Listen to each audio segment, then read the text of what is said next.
everyone. We're going to get started in a minute. Find a seat.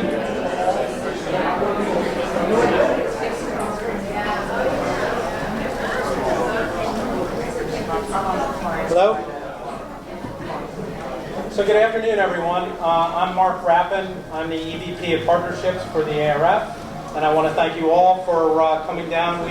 We actually, as you came in, you met Suzette, who's our head of events downstairs, and you know, today's all about looking at patients as people first. So we wanted to find a homier, less corporate venue and help yourself in the refrigerator. So we were successful with that. Perfect. I also want to thank Crossix and Kantar Health, who are our sponsors for today. We're a not-for-profit organization, and while we try to get the best content in front of everyone, we also need help paying for the wine and cheese. So we really appreciate that. And of course, you all know why we're here. Usually at the ARF, we do things horizontally, right? We have events about mobile, or we have events about research. We don't generally do things vertically. But you're all here because you know that if you look at advertising spending by industry, right, what's the number one spending category in the country? Well, no, it's not this. It's actually automotive. But pharma is a close number 2. Retail is number 3, and OTC is right behind it. So if you look at health and wellness as a vertical, it's number 1, and that's kind of why we're all here. And it's also very interesting, as many of you know, if you were at our Rethink conference, that one of the things that we kicked off the year with was findings from some original research that we've done, are how advertising works. As you can see, we had a number of sponsors and members and supporters that helped us get this off the ground. We've been doing how advertising works original research since the early 60s with Erwin Efron and Behavior Scan, for those of us that are as old in the audience as I am. But we've updated it. And with the help of all of our sponsors and contributors and those types of things, we were able to do original research that looked at over 12 years of data, that looked at over 5,000 campaigns, and that looked over 100 different categories. And we were looking at how to effectively increase messaging and increase ROI. Where should I spend my next dollar? Or if I had an extra dollar to spend, where can I do it? And I'm not going to go through the whole thing, but it's not surprising to the people in the room that what we found out is the more platforms that you fully fund, the higher your return on investment. And I say fully fund. I was at an automotive conference, and I was asking the guys from General Motors, I said, you know, I just got a new car. And my car, like all of a sudden this new car, it's got a GPS in it, it's got this cool screen, it's got a lift-back trunk I've never had before. All that's really cool. I didn't notice that you had to take away the power steering or the seat belts or the brakes to give me that. So how come when you spend advertising and you're adding a new channel like mobile, are you saying, okay, well, where can I cut from to add that? So the finding is that you maximize your ROI by fully funded channels. And interestingly, as we look from channel to channel, if you can only afford to fully fund 2 channels, the 2 channels that we saw the greatest return from were combining traditional TV and digital with what we call a kicker event, where ROI increased on average across the different categories by 60%, which is pretty amazing. And then when we dive down for where we are today, one of the things that you'll find is as you look into that combination of TV and digital, as you get into categories that have higher levels of involvement, where people do more online research, it just makes sense. Actually, the category that has the highest return on that kicker event is pharma advertising. So again, it's really important that we're understanding and maximizing this, but we have a great health and wellness committee that helps guide and program the things that we do. A lot of the committee members are here, but there's representatives on the committee from Johnson & Johnson and Pfizer and Merck, Y&R, Ogilvy Healthcare.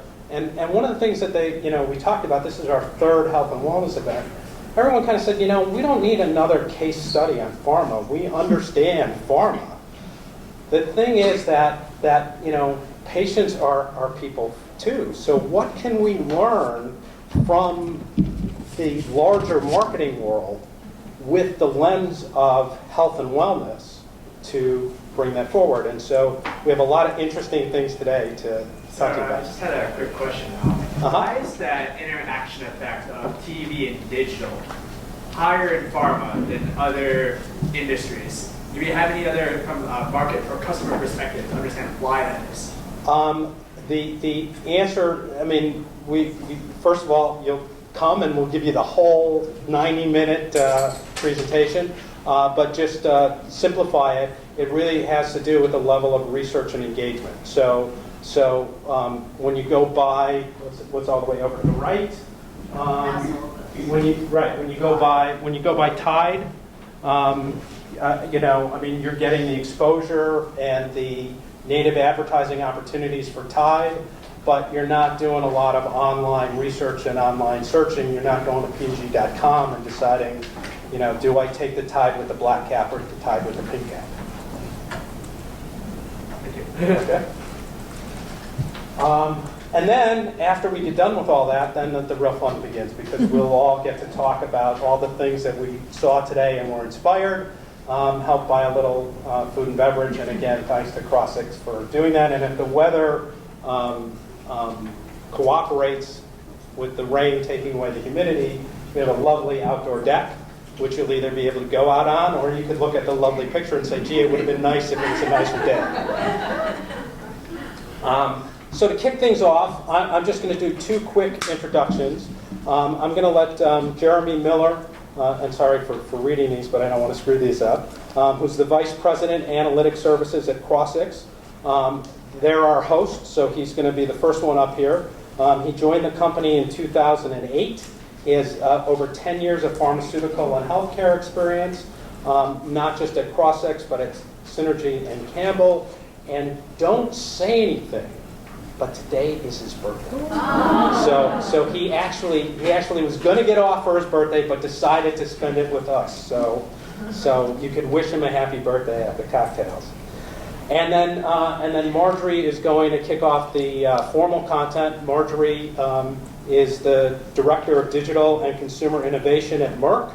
Neither of us know what that really means, but it's a great job, and she's really important. She's been at Merck for 6 years, and before Merck, I mean, she's got the full range of experience. She's really a great contributor to the ARF. She's been on the vendor side, she's been on the agency side, and not just in pharma, but a full range of services, financial, and consumer packaged goods. And so with that, I get to stop talking, and I'm going to let Jeremy welcome you all, and then Marjorie will come up and kick us off. Happy birthday. Yeah. So thank you, So Justin, our marketing director, I'm sure is the one that spilled the beans. I was not planning on sharing that information at all, but thank you, Justin. Wasn't me. Yeah, thank you, Justin. I'll get back to you later for that. Absolutely. Yesterday, this is not in the script that I was going to say, but yesterday, somebody at Crossix knew it was my birthday, and at the same time, two different people guessed my age today. Someone gets 31 and someone gets 52. I'll let you all guess. I won't tell you. I'm somewhere in that range, but we won't go any further than that. So, Mark, thank you for the introduction. I am Jeremy Mittler, Vice President of Analytics Services at Crossix. Hopefully, in just the next couple of minutes, I'll have a chance and do an okay job at making a connection, and remember the word connection, I'm going to come back to that, between Crossix at a very high level and the theme of today, patients are people first. First of all, before I get in, thank you again. We are relatively new members of ARF. We are excited about events such as this one, those focused in health and wellness, and I think just broadly speaking, looking forward to a much longer, broader relationship with you guys and these types of events in general. So I think when people think of Crossix, some of you here may know us, some of you may not know us. Hopefully by the end of this you will know us if we have a chance to chat. I think generally people think of us as an analytics company, right? Sometimes I get, you guys do ROI measurement. Sure, that's what we do in part. I think at a broader level, if we take a step back, and we sometimes have a lot of conversations about this and kind of why are we here, why do we exist, what's our purpose? And I do think a lot of it comes back to the ability through technology, and I'll cover that in a second, to make connections. We talk a lot at Crossix about making connections, and we use technology, best technology available today, to make connections between different types of healthcare data and non-healthcare data. Prescription, consumer, over-the-counter, clinical, all kinds of data. So we use technology to make connections. We also use that technology and that ability to help others, such as those in the room here, make connections with people, with patients, right? We have ways to help get a message, make a connection between a brand, a message, and a patient, between a patient and a physician, right? And so on and so forth. One of the other things we do with the technology and the ability to make connections, by being able to connect many kinds of different data sets together, we help researchers, again, such as those of you in the room here, build a patient journey, right? And I say it that way specifically because when we talk about the notion of patient journey, it's generally talked about as very singular. What's the patient journey look like for my condition, for my brand? The reality is that there is not a patient journey. There are thousands, tens of thousands, millions, if not more than that, patient journeys. Why? Because every single person has a unique patient journey, their own interaction experience with their disease, with their condition, with the healthcare system. And I think the theme, at least as far as the introduction and kind of one of the things to get out of today, is let's always remember that patients are people first. Everybody is unique. And I think what we strive to do is continue to advance the technology that we have and the data that we have so that we can understand eventually, in an ideal, hopefully not theoretical world, all of the millions and tens of millions of patient journeys and patient experiences that are out there so that we can understand everybody uniquely for who they are and then use that information to help advance their care and so on and so forth. So for us, it's a story of technology, but I think that we weave it into a theme like this, and for the sessions today, really at the end of the day, how do we leverage that to help make connections between brands, categories, companies, and people and patients and so on. And so with that, I'll stop talking. I will turn over to Marjorie, and thank you, everyone. Looking forward to a very good afternoon.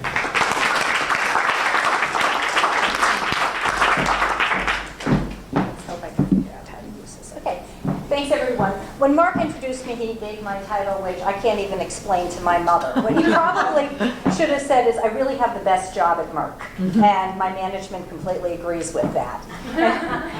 My job is to go out and find new ways of doing market research, new ways of obtaining consumer insights. I had a very wise person, Paul will know, Brian Kane said this to me, Marjorie, if you keep doing research the same way, we're going to keep getting the same answers.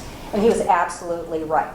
So in my quest for finding these new innovative solutions, some of them are a little bit forced. I go to conferences, I talk to people, I listen to 10,000 capability presentations or so it seems. And some are really happy accidents.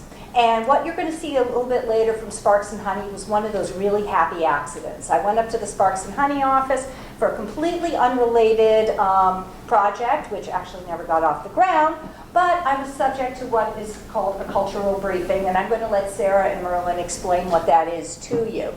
But the light bulb went off, and I had one of those wonderful aha moments, like, oh my gosh, this is what we've been searching for.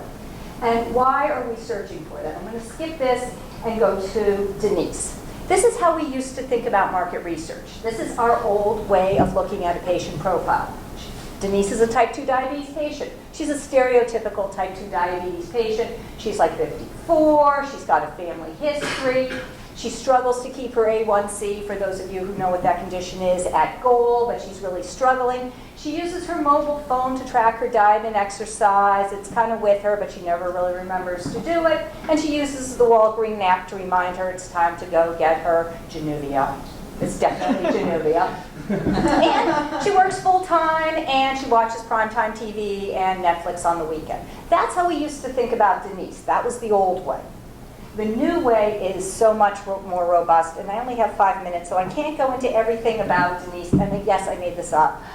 But she's a loving wife. She's got a husband who's about to retire. She's going to retire from teaching, and she's completely and totally freaked out about leaving her house. She's been there for 30 years.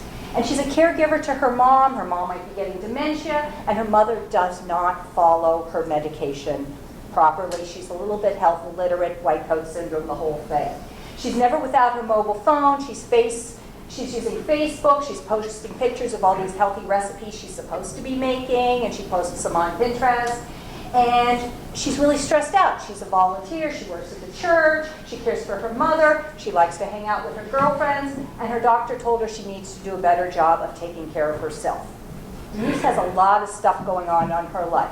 So our challenge is, let's stop thinking about Denise the old way, and how do we connect with her? And how do we make Denise a real person to us? And how do we come up with solutions? We're pharma. We're just selling her Januvia. We've got a lot of ways. And what you're about to see is a cultural briefing. And a cultural briefing is a lot of emerging trends and signals, and I'm going to let Sarah and Merlin do this because they can do a much better job. But through some of the cultural briefings that we have held at Merck, we have answered all of these things. We've come up with wonderful solutions of how we can talk to Denise. So the first one, she's really freaked out. She's losing her home. Well, it turns out Airwick has now come up with this way of capturing the scent of your own home, so you can take it wherever you want to go. That's great for Denise, so she doesn't have to miss her home. But think about it maybe for a dementia patient, somebody who gets a trigger and is happy by certain smells. Maybe it's warm cookies, or maybe it's an Italian dish. You can actually create your own scents that can bring back happy memories and possibly bring people maybe who have anxiety into a better place. The mom.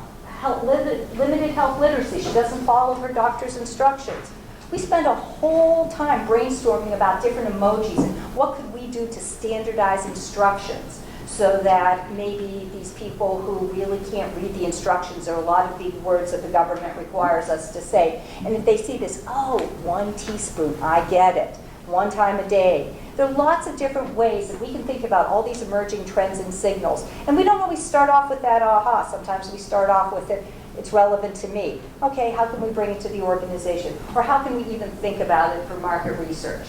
To de-stress, she hangs out with her girlfriends. What's the biggest thing that people do now while they're drinking wine? They're coloring, adult coloring books. It's a wonderful thing. So all these things have now come onto our radar. We've conducted some really successful pilots within Merck. We've had some really far out ideas, things that may take years for us to implement. And some of them were just immediate light bulbs. Yeah, we could do this. Why not? It's not directly related to selling Januvia, but you know what? We can create a relationship with our patient. And that's what we really need to start doing. So, your role today, and this is really important, and I'm sure we'll get into this. Think about ideas. You're going to see signals and you're going, how could this possibly be relevant? I use the example, I was at Sparks and Honey one day, they're talking about an arm that could actually hear an auditory signal and then write it down. I'm like, oh my gosh, that's perfect. My son just had labrum surgery. He can't write. Wouldn't it be great if he could hear what the teacher's saying and somebody would write it down for him, because in high school you're not allowed to have a tape recorder because God forbid somebody says something that they shouldn't. So think about, how's this relevant? And then connect this to other things that you might be thinking that's going on in your life, some other trends, some other emerging signals. And then build. How can you make this trend benefit me, benefit your organization, your group? And then the big one, and everybody at Merck will laugh at this. Imagine a world without legal review. Just throw that out the window, come up with a great idea, we'll bribe legal, it'll all be good. So with that, I'm going to turn this over to Sarah and Merlin. Sarah's been with Sparks and Honey for 3.5 years. Before that, she was with Publicis. She's got patents. She's got a resume like this. Merlin, what I'm supposed to tell you is he makes really awesome beer and he wears funky socks. So with that, all right, thank you, have Margaret. fun with this. Thank you very much, Margaret.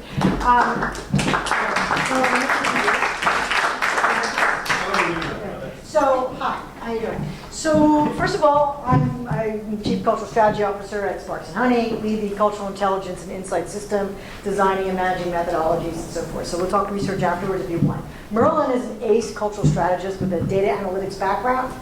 He is extremely talented at social listening, for which we have 6 different tools. So we're coming at it, we're going to ape what we do every day at Sparks and Honey. So as Marjorie pointed out, so we come together from 12 to 1 every single day in our office. We just left the office, we were there. We have guests from outside, you're all invited. So you're gonna come see us afterwards, and we're gonna give you an invitation to experience it firsthand. This has been put on your seat. If you don't have it, don't worry about it. But what this is doing is this is writing down what the purpose of the culture briefing is. And it's really, we're looking for insights, we're looking for ideas, actions, patterns, connections, and learnings that we can apply. And the purpose of it is to say, what is it that I can apply to my business? Coming through the methodology here, we are going to uncover lots of new ideas for research methodologies, and we're going to point those out for you. So if you want to turn to the culture briefing, I'm going to just kind of set up the framework. Today's discussion is about, people are patients first. Well, but patients and HCPs and caregivers and payers live in a world, the same world we're all living in, which is what we call culture. We define culture as everything that is not nature. So everything that has man has touched. So if you're familiar with STEEP, it's societal or sociological, technological, environmental, economic, political, legal, and so forth. Those are all the contexts, and that's what we track at the mega, macro, and micro level on a day-to-day basis. So if we want to move forward, I just want to set up a little bit of an introduction. That culture briefing that I described, this is kind of what it looks like. And so you could, I'm showing you this because you could replicate this back in your offices. The important thing is developing muscle memory. Because we are unable to see the patterns and the connections and the little shifts in culture unless we come together daily to actually unpack it and talk about it. So you can take this back to your organizations and set up a regular time within your organizations to actually talk about culture and talk about what you're seeing. And so around the table, you'll see two presenters, curator and a cultural strategist. Everyone's got a role. We're tagging for different projects. It could be activate on this, share this with a client, tag this to a new invention, tag this to research methodology.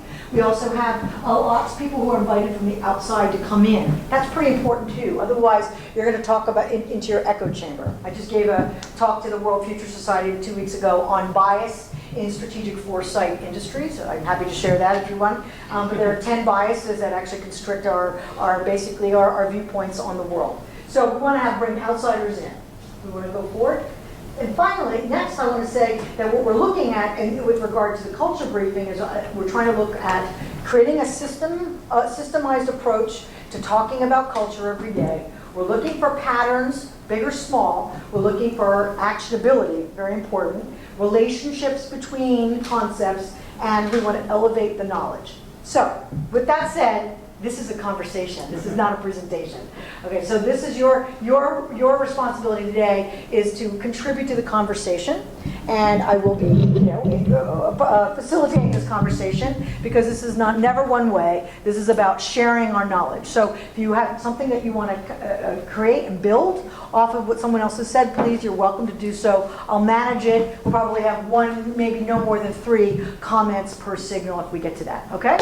So rock and roll. This has been designed for patients who live in a VUCA world. And we like to say VUCA people in a VUCA world. And think about that, the complexity of people as they're all constantly changing. So I'll turn that over to Merlin, who's going to talk about well-being as a first block. Now, setting up the well-being is that we have noticed a shift as we set up our minds of well-being. We moved from a place of health to wellness to well-being. That is a very big distinction in the concept of the space that we're talking about. Health means physical, right? Wellness could be physical and mental. Well-being is Cartesian, Descartes, body, mind, and soul. So we're going to talk about a lot of signals here that are going to talk about this kind of holistic view to well-being today, and that's a very important concept. So let's turn it over to Merlin to unpack a signal. Sure. So the way this works is we'll present the signal, what it's about, and then we'll tease out some of the fun things and the trends that come from it. So this one here is about hotels that are partnering with well-being companies. So this one is Hyatt partnering with Be Well, which is a supplement company, but they also have wellness guides. And they're bringing more well-being offers to Hyatt hotels. So better food, better physical activity options, and really bringing that into the culture of Hyatt so that they can touch the consumers outside of the home. So consider, the partnership with a company like this, where now two companies who are more or less in different spaces are sharing information about singular people or anonymous people, and understanding them in a more holistic way about not only what they do in the home or what they do in the doctor's office, but then what are they doing while they're traveling, and how can we influence them in those places as well. And we've also noticed Weston has also introduced a partnership with an athletic company. So this is not a one-off example. We're seeing lots of hospitality, the hospitality industry embracing the wellness trend. And then one of the other fun elements of culture that we track is technomalities. So typically this is like TechNet, where you're always texting on your phone and you get a crick in your neck, or you sore eyes, for instance. But not all of them are necessarily bad. And this, with Pokemon Go when it launched, turns out people were going outside for the first time in a long time, spending a lot of time walking, and they ended up with sore legs. And their technomality was actually good for them in this case. But the great thing about an app like that is that it's actually collecting a lot of data. It's got GPS locations, it's got how long they spend there, distances they travel, how fast they travel, because part of the game is walking around to hatch these eggs, but you can't do it in a car. Because it says you're moving too fast, it doesn't believe that you're actually walking. So it's actually a tool for wellness and well-being and making people healthier by playing this game with gamification. And so the challenge is, how do we use this for potentially research? Could Pokemon Go actually be utilized for the data feed to actually help us inspire us, or even gamifying a research methodology?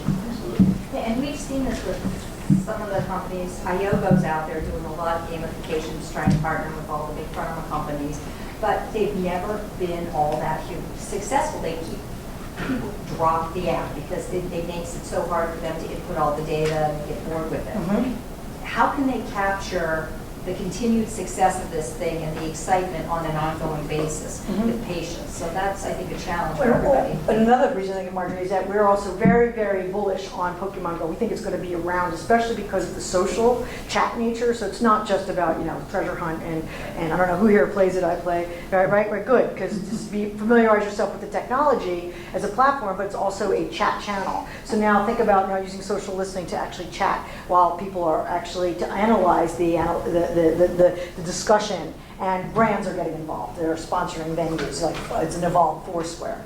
Yeah, the community plays a big role in that. Of the two that raised your hands, have you met new people who also play the game? Well, I'm only playing because it's the only way my children will interact with me. right. There you have it. I get that. I did notice, though, that it's so there's all this negative sort of halo around it. But the reality is exactly as you said. My kids, for the first time, are going out and will go anywhere with us because there may be a Pokestop there.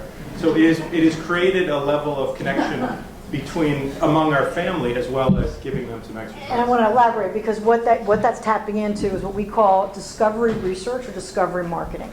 So using the concept of feeding into serendipity and the natural desire for curiosity into discovery, that's what happened. They're looking for objects and thinking about how we could use some of those learnings from this example in research that we designed. Right?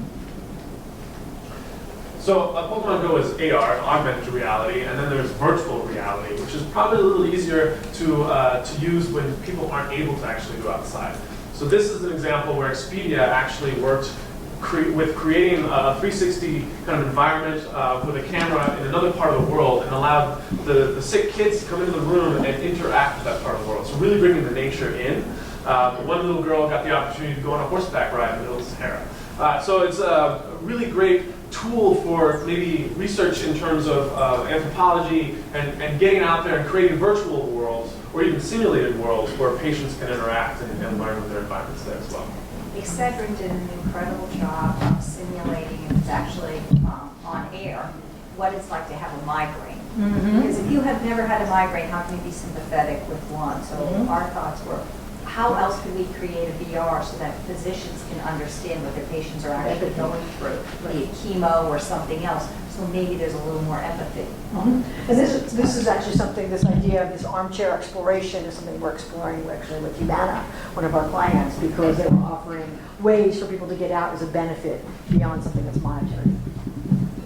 And I just want to encourage everybody to jump in and just going back to the gamification thing, like there's a lot of us in the room that are thinking, as Marjorie said in her slide, how do I get my patients to take their meds regularly? How do I get them to actually input their health data so they're tracking it better? So how do we look at gamification as a way to make that fun? I don't want to put down my health information, but I love playing Scrabble or Candy Thing. So how do I create a game that is going to reduce my stress, enjoy me, and oh, by the way, Getting the help back. that it also tells me, oops, time safe. We've got a couple of text signals later in the thing, and I think we'll address that question. Yeah, I just want to make a comment about the oh, by the way, because I think with the health industry, when you focus on health and tell people this is a good app because you'll get educated, they don't want to know about health. They want to do something that's fun, and then by the way, get the exercise, get the benefit without you telling them, because once you tell them, I think they lose interest, because that's not what their focus is. Primary value that you're offering is not necessarily, we were talking earlier about people not identifying, patients don't self-identify with their chronic illness necessarily, right? They're people first, and then they have their So if Pokemon Go was positioned as something good for you and exercise, it probably wouldn't be as interesting, but it's through the by the way that they get. That's a great point. It's a great And I point. think that's So indirect, implicit communication. implicit for health, I think. So one more signal on understanding the people and what's influencing them. Obviously, Marjorie had explained with Denise, understanding her world versus just who she is. And this is one that's very interesting. The millennials, in particular, young millennials and Gen Z, are actually turning away from alcohol as a cohort. They're stepping away from the binge drinking and drinking in general. They're going on juice crawls, all kinds of alternative drinks that they're putting into bars, just changing industries, right? Nightlife is changing, even menu curation is changing. And weed gummy bears? Weed gummy bears, champagne gummy bears we've seen as well. Well, so Well, I think. Actually, that's a great point, because that's a great point. We just, it's free, it's online, it's the rebranding of marijuana. And what we can learn about marijuana, we publish free reports on very important topics that are shape business. So check it out, because there's a lot of learning. Obviously, there's an awful lot of learning in the rebranding of marijuana case with regard to the health and wellness space. Okay? And one more on the VR, and we talked about empathy, and this is one way that they've done it as well. You can treat VR as a tech drug, as we call it. So being able to create a simulation of a migraine, perhaps. In this particular case, they recreated the effects of LSD and put people into that simulation, so they didn't actually have to ingest it, but they could see it. And it's a great tool that we've also seen applied to therapies. So PTSD is one way that you could, or one way you could treat PTSD is with VR simulation, putting them back into the war zone, but it's a controlled environment. So it's a much safer way to do this. You could treat phobias with it, and all in a very controlled and safe environment. Thinking about virtual reality, right? Thinking about and augmented reality as research methodologies. So we're going to talk about context. I said talk about VUCA people in the VUCA world and how our worlds are changing and how we're adapting. So this is actually a signal around, essentially it's a new Kickstarter. So it's a signal, so you're noticing some of these signals are research papers, some of them are scientific discoveries, sometimes it's a marketing, or it's a new product. This is an example of a product. Kickstarters and patents are a great place to understand where the world is headed, and we spend a lot of time there. I encourage you to kind of get a sense of what's on Indiegogo and Kickstarter. And so what we're seeing here, this was a device that's actually about people who are sleeping and snoring, quite frankly, and then how to mitigate the fact that your partner is snoring, and also the fact that if you're cohabitating in smaller living spaces, which we know is now the new norm with the migration to mega cities, right? So with that, that's the case. What do we do? How do we sleep more comfortably? So this device was invented. It's basically, you can hear whatever, a podcast or the music only in your pillow when you've got your head to the pillow, and your partner doesn't listen to it. But it's got sensors embedded into it. And so what it's doing is it's also reading your sleep patterns. And when it hears the sensors of the sound, whether you're snoring, it actually vibrates the machine in the pillow to try to get you to turn over. So there's this strange little device of a pillow. So it's a smart pillow that's not only providing entertainment, content in a way that's contained for the new modern living environment, but it's also, basically, it's behavioral therapy, right? It's essentially, it's changing behavior through the gamification of the sound. And so we thought this was a powerful signal that signifies, especially the evolved use of sensors in research. Because think of the data that you get with that. You know, not only what the playlist is that you're listening to, and what I could glean from that playlist or the podcast, but also down your sleep behaviors and what's your cadence. So I'm thinking about hacking that next. Okay, so. Anyone here been in a locked in a room game where you're locked in a room? Yeah, no, we just did it with our. Raise your hand. It's terrifying, right? So we this is an offsite where everyone got locked in a room and had to find their way out through ingenuity. Okay, and so now in a very similar vein, we're seeing these dedicated places being developed to release various different emotions. And so in the case of the locked in a room, that's basically playing with fear, right? Playing with frustration, playing with anxiety. Now this, on the other hand, is release of fear and anxiety. And this is a business that is thriving. It's now franchising. And what it is basically there are rooms specifically designed so you can destroy stuff and scream. And they provide like old printers and glass tables and junk for you to like super, super violent, or you can bring your own stuff. And they say, interestingly enough, who do you think is the largest user of this room? Who is the #1 cohort? If I just look at gender, men or women, let's just put it simplistically, it's women. 75% of the clients are women. Okay, and so that's interesting. That's quite telling from that perspective. Right, because we don't need a room to show. Right, We just rage wherever. Yeah, it's very fun. And people are bringing their old relationship things, or their divorce and relationships and destroying it. But this is all part of the release therapy trend. You know, this is we call it ancient wisdom. This is this is what's old is new again, and this idea of catharsis. There's a real direct. If you will, crossover from China to the Western countries, and vice versa, in food and wellness practices, and we'll talk a little bit more about that in a second.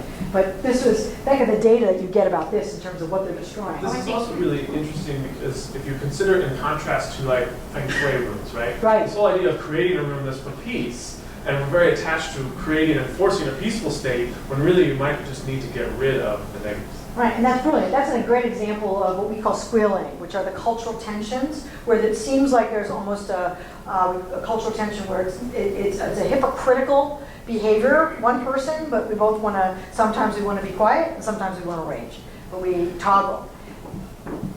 Now, this is a very important signal, because what's happened is that, I want to call it's called WellFit, I believe.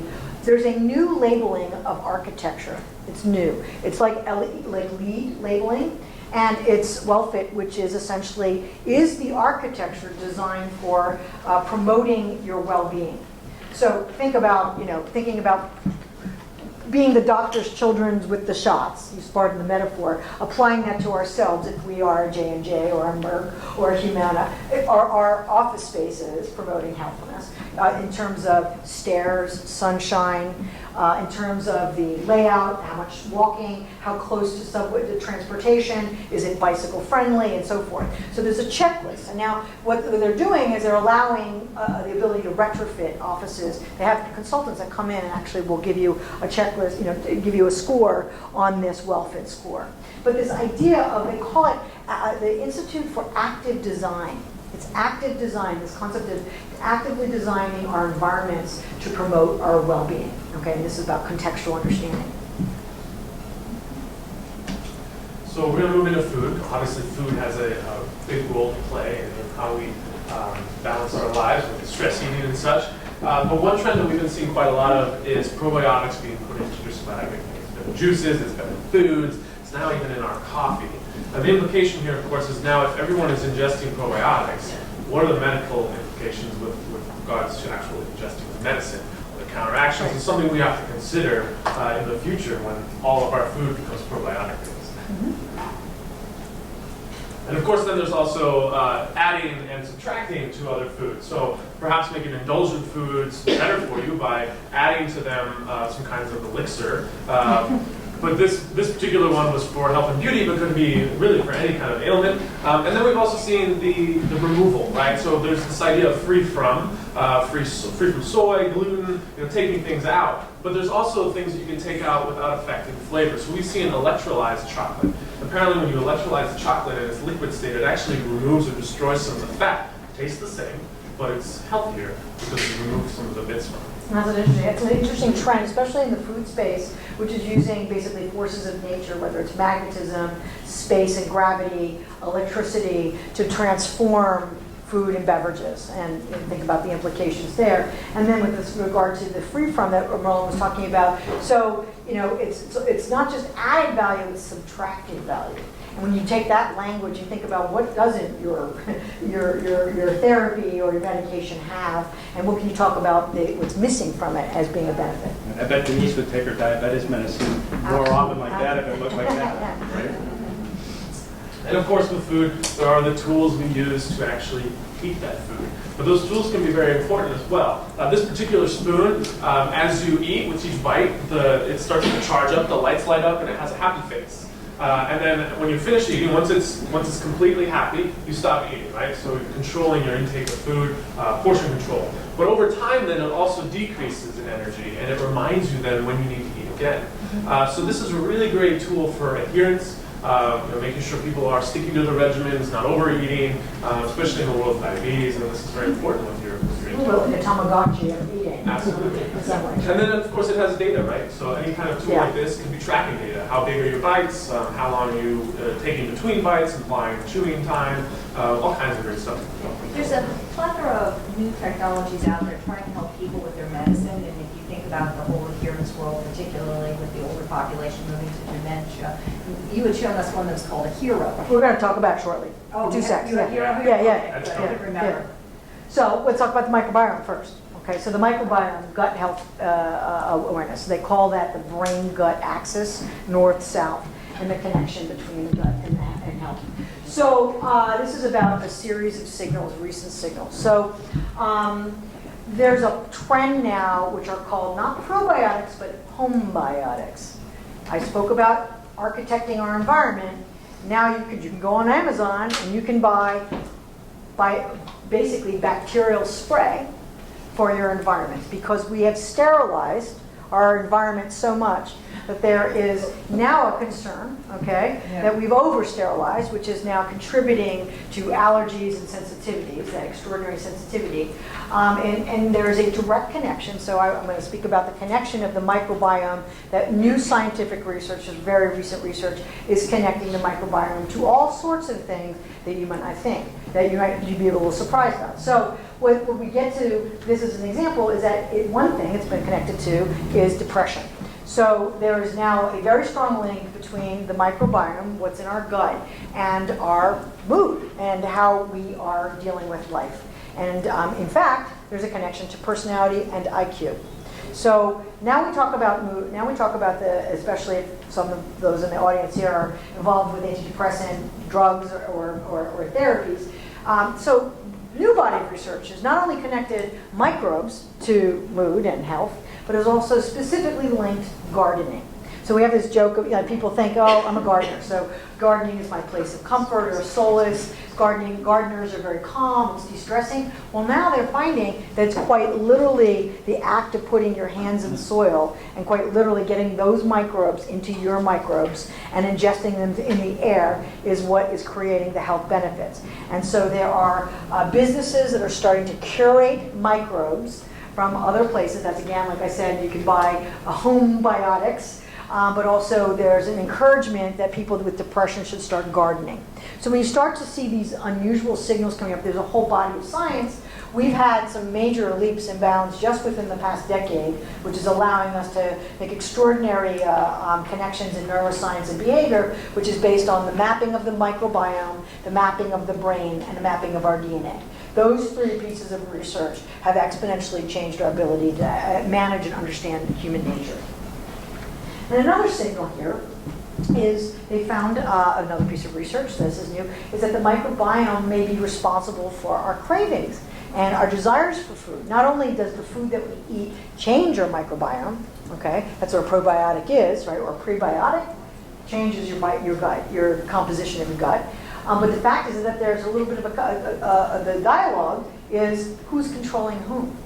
Are we actually just the vehicle for the microbes in our body? Because actually, when you actually pound for pound, actually we have more microbes in our body than cells in our body.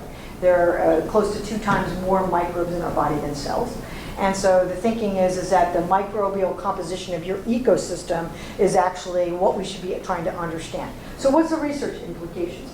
We do work with 23andMe, and I'm not going to just tout it because we're working with them, thinking about using microbiome mapping and DNA mapping as part of research. I mean, it's fine, do an ethnography, do a quant survey, but potentially having a Myers-Briggs personality test tied to that, we know how that helps, right? And now add another layer of DNA or microbial health and get a complex, there very likely will be connections that you'll be able to make in terms of types of people.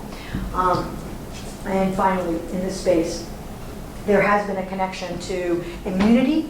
So I talked about IQ, I talked about depression and mood, we talked about health and wellness generically, and now there's been a direct link to immunity. And we know that immunity and inflammation is connected to cancer and all kinds of other things, and specifically the connection to arthritis.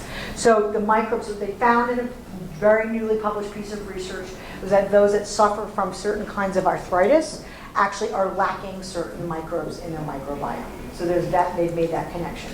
So it just opens up a world of possible research possibilities and where we might go with understanding the microbe, but more importantly, we talk about the ecosystem of the body. I open this up with talking about Cartesian view of body, mind, and soul. We really need to look at the physical, mental, and emotional state of the body as well as the microbial state of the body, and looking at the interaction of all of those parts. So then moving into the technology part, right? I'm going to geek out a little bit here in a moment. IBM Watson most recently actually saved a woman's life from the very rare case of leukemia. Working with doctors for months, Watson found the answer in 10 minutes. So the idea behind machine learning and AI and these great, huge, big data sets that can be mined and compiled very quickly by computers or these devices as a way to do field research, right? So taking all these different data sets, the entire ecosystem of the body and the person's world and everything that they do, their online dating profiles, all can be crunched down into very specific diagnoses and regimens that can be planned out for them. Yeah, think about the financial data. Think about shopping basket data. Think about clickstream data, right? Thinking about combining big data sets that one would not normally think about with combining specifically, maybe doing qualitative research. It's all very possible now. And of course, with technology, there's always some inversion, right? When we first had ATMs come out, no one really trusted them either. Didn't want to give them a card, didn't want to put the money in it. We're very scared of it. And this particular signal talks about a device that coats you in sunscreen perfectly, right? And we've seen more and more signals of people trusting robots for very specific purposes. We also saw one recently of a tattooing robot, very precision style spiral tattoo that probably a person's unable to do, but people are trusting robots more and more. And so these are now interfaces for us to gather information about patients and consumers. We were talking the other day about the analogy of how people reacted to ATMs at first. I'm not going to give my money to an ATM. I don't want to deal with an ATM, and now that's the new normal, right? And so that there's been a similar kind of barrier with regard to technology and health. Right? Yeah, and also preventative care, right? So this is, sunscreen is technically preventative, but if you were to lean more into the pre-diagnoses. The truth is that solves a problem. And a lot of the other stuff doesn't solve a problem. So ATMs in the beginning didn't solve a problem. Maybe they do. But now they'll be the only thing you can do. Right. But this solves a problem. Right? Because Yeah, it's puts absolutely. on your neck. Especially in a solo Right. world of people living Exactly. on their own. So, right, exactly. So I think some of the tech innovation is forgotten that they're supposed to solve a problem, not just Necessity is the mother of invention. There needs to be a necessity, right? So this is what Margaret was just talking about, the hero. So this device For adherence, make sure that you take your pills on time and dispense it the right amount every time. So no longer will you have the issue of overconsumption of the prescription, and it will be given to you right at the times that you're supposed to have it. Yeah, we were talking about this, combine this with an Alexa. Combine this with another kind of device in the home. It's happening, right? It's already happening. So that is almost what this is, which is Pilo. It does a very similar thing, dispenses the drugs when necessary, but it also connects you directly with HCP. So if you have a question about what's happening to you, or you have a side effect of a drug you don't understand, touch Pilo. Pilo then connects you with somebody that knows the answers, and you can engage with them. We've also seen the advent and the resurgence of chatbots, and much more intelligent chatbots that have empathy and are able to talk to you in a very natural language. You don't even know they're computers anymore. And so it might even be soon enough that this is its own little singularity, and it talks to you in the ways that you've talked to it. It doesn't even need to connect you to a person anymore because it knows everything about you. It watches you all day. And there's a lot of data that comes from these as well. And imagine bringing in also the window into the home. You know, again, we talked earlier about following the patient somewhere other than the doctor's office and their home. But now you can actually watch them just about everything. Just like putting beacons in someone's home if you want to be able to, correlate their quantified self-band with their movements in their home. And just all you can do is give them some beacons and say, stick this in your kitchen, your bathroom, your bedroom, and then you can measure their moods and their behaviors and their emotions and all of that remotely. So currently from the industry perspective, how much of that data is being shared right now with marketing companies? Well, so obviously we have a HIPAA compliance. I mean, so we've got to look at, we wouldn't have to look at anonymity and anonymizing a lot of the data. So with that, it's not. I mean, you'd have to hack the systems to be able to utilize it for your purposes, but you could get around it. I mean, you can do it. You just have to do it and set up your safeguards and your encryption and your confidentiality and all of the agreements and put them in place. But there is room for innovation in the space of research innovation, specifically, and especially with patient life stage and healthcare and so forth. So, like for example, one of these adherence machines, has anyone taken that data right now and leveraged that? So right now, the data is not being used from that. So that we're presenting an opportunity of potentially working with a company like that. That's not how it's being used. It's very much one-sided. It's being pushed out. Thank you, Daniel. You also mentioned, you didn't answer the question in your last statement, but are you planning to work with companies that look at the actual clinical outcomes for the, for the health improvement and cost and benefit of cost of buying these products? Is that going to be somehow or other mapped to your research that you plan doing? We don't have any active plans right now to work with these companies, and we're not presently working with them, but you feel free to.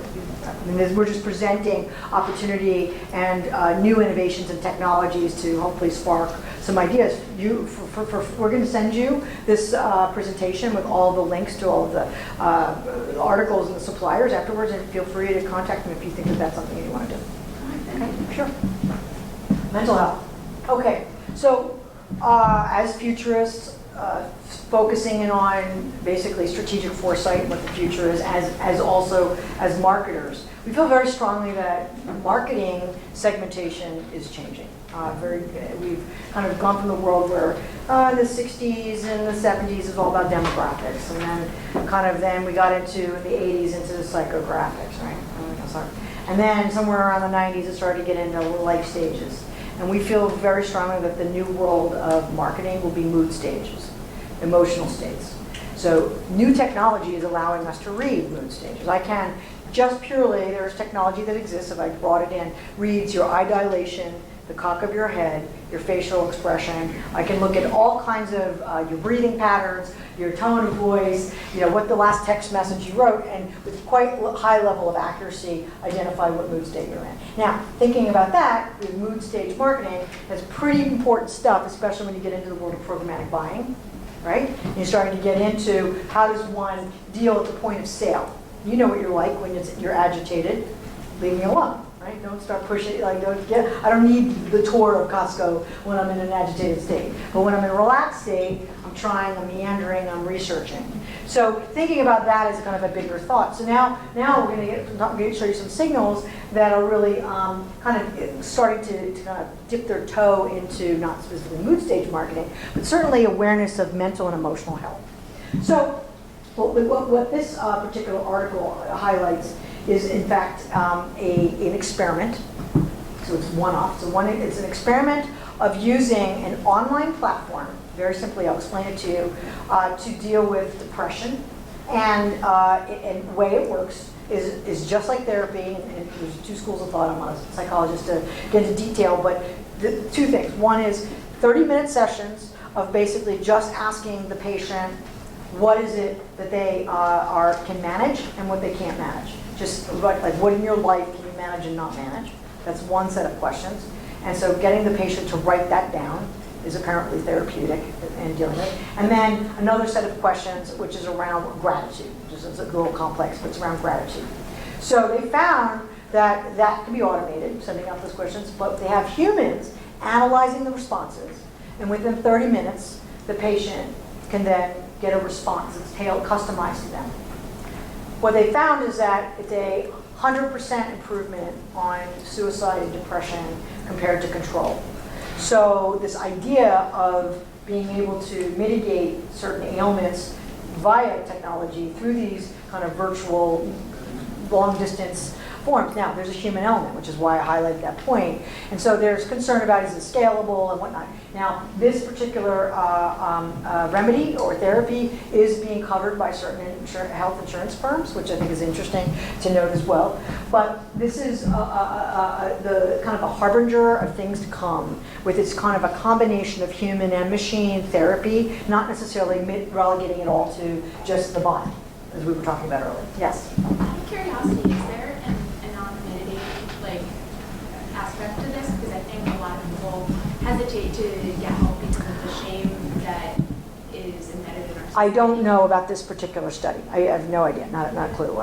But we could find out. We could contact the researchers themselves and see what it is. I think it was more for the purpose of proving a point as opposed to being a business, but then thinking about how you would manage it. You're right, Mike?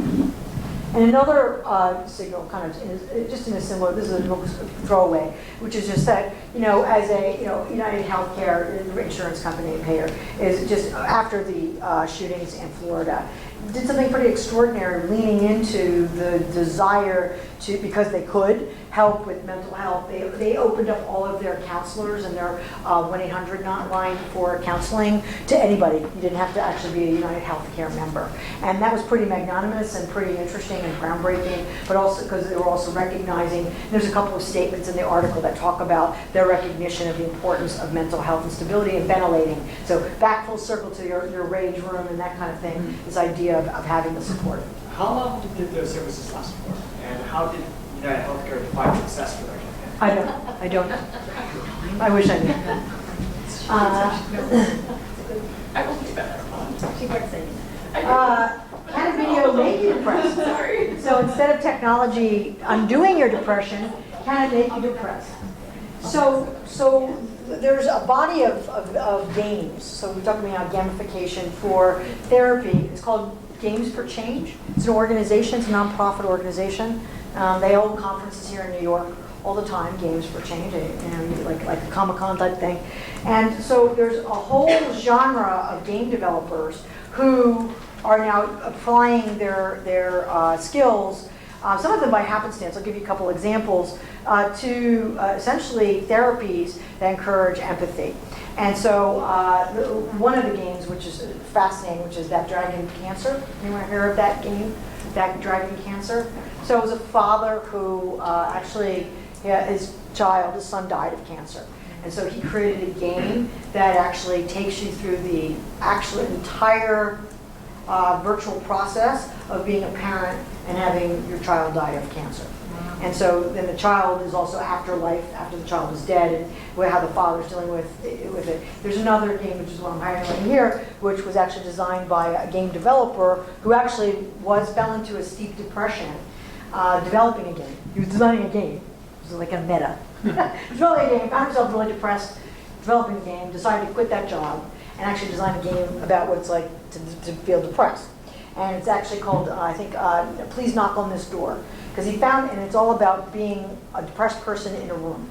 And you're just in a room and you're just by yourself. And it shows you the boredom and the monotony and the kind of the thought patterns. So there are many, many, many games of this genre.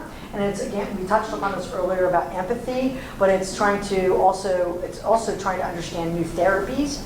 And what we talk about, what is the Generation Z going to be like? And if they're somewhat entranced in their technology, mitigating that are these games that are transporting Generation Z into these kind of environments to deal with games. So highly recommend Games for Change. Yes. This was from the pharma people, but in these games that are put into clinical trials for success with certain drugs? I do not believe that I've not come across anything. I don't know if you've come across anything, so it could be an opportunity to look at it. Because thinking about alternative forms of therapy, I mean, think of a Merck going into gaming. It's a very unusual pivot on the business, but then maybe who knows? Maybe there's the brand elasticity could take the. I know of a VR company that's using VR to help patients with pain to keep their mind off of pain. For sure. They become opiates addictive, and it's really just taking usually. So going from mental health to mindfulness, so not only whether we have a disorder or not, but then how aware of that are we, how aware of ourselves are we. And so when it comes to stress, turns out singing is a really good way to get rid of it. But what's highlighted here is actually that doctors were prescribing the use of the app called Songify, which you sing into, and it auto-tunes your voice to a melody. And so you would sing about whatever's making you cranky or feeling depressed, and then it would play back to you in a very melodic tone. And it turns out, what they found was that if you bottled up that stress, what happened is that you unintentionally would create a bunch of different associations with that stress to other things that would then trigger it. But by owning it and putting it into a song, you released it, and you gave it only one single association, and that's the only thing that could trigger it. And so you felt better, and you got rid of that. So think about apps, that even ones that exist already, like Songify. It wasn't intended for that purpose, but the doctors decided to use it that way. That exist that you could partner with, or maybe use as a way to do therapy. And of course, it's an app, so it has a lot of data in it.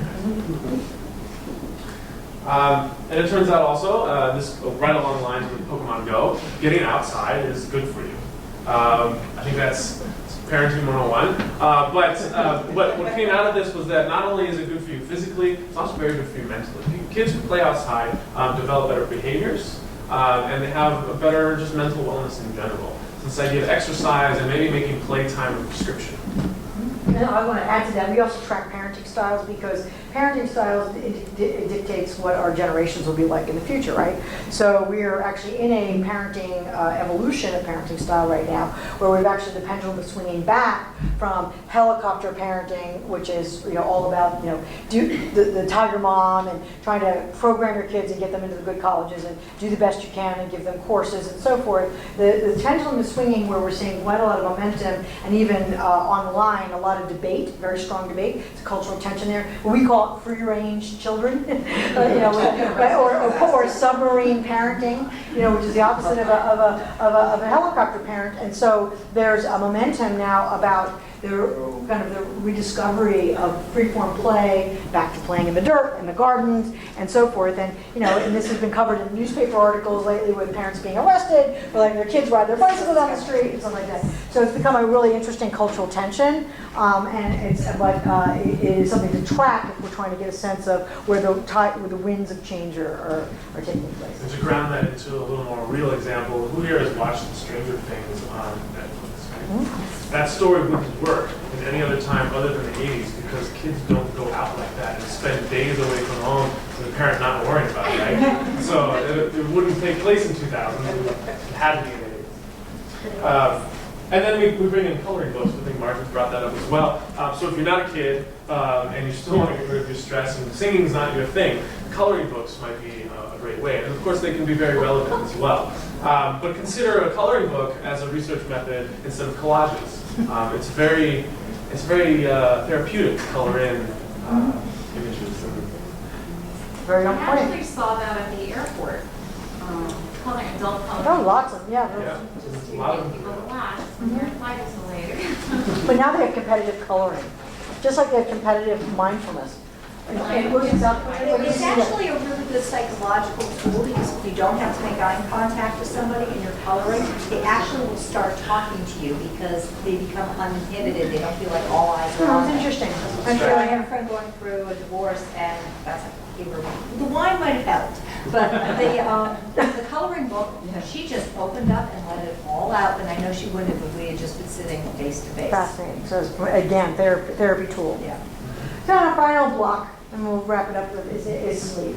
So I talked about the developments of neuroscience and brain mapping directly connected to the benefits of health.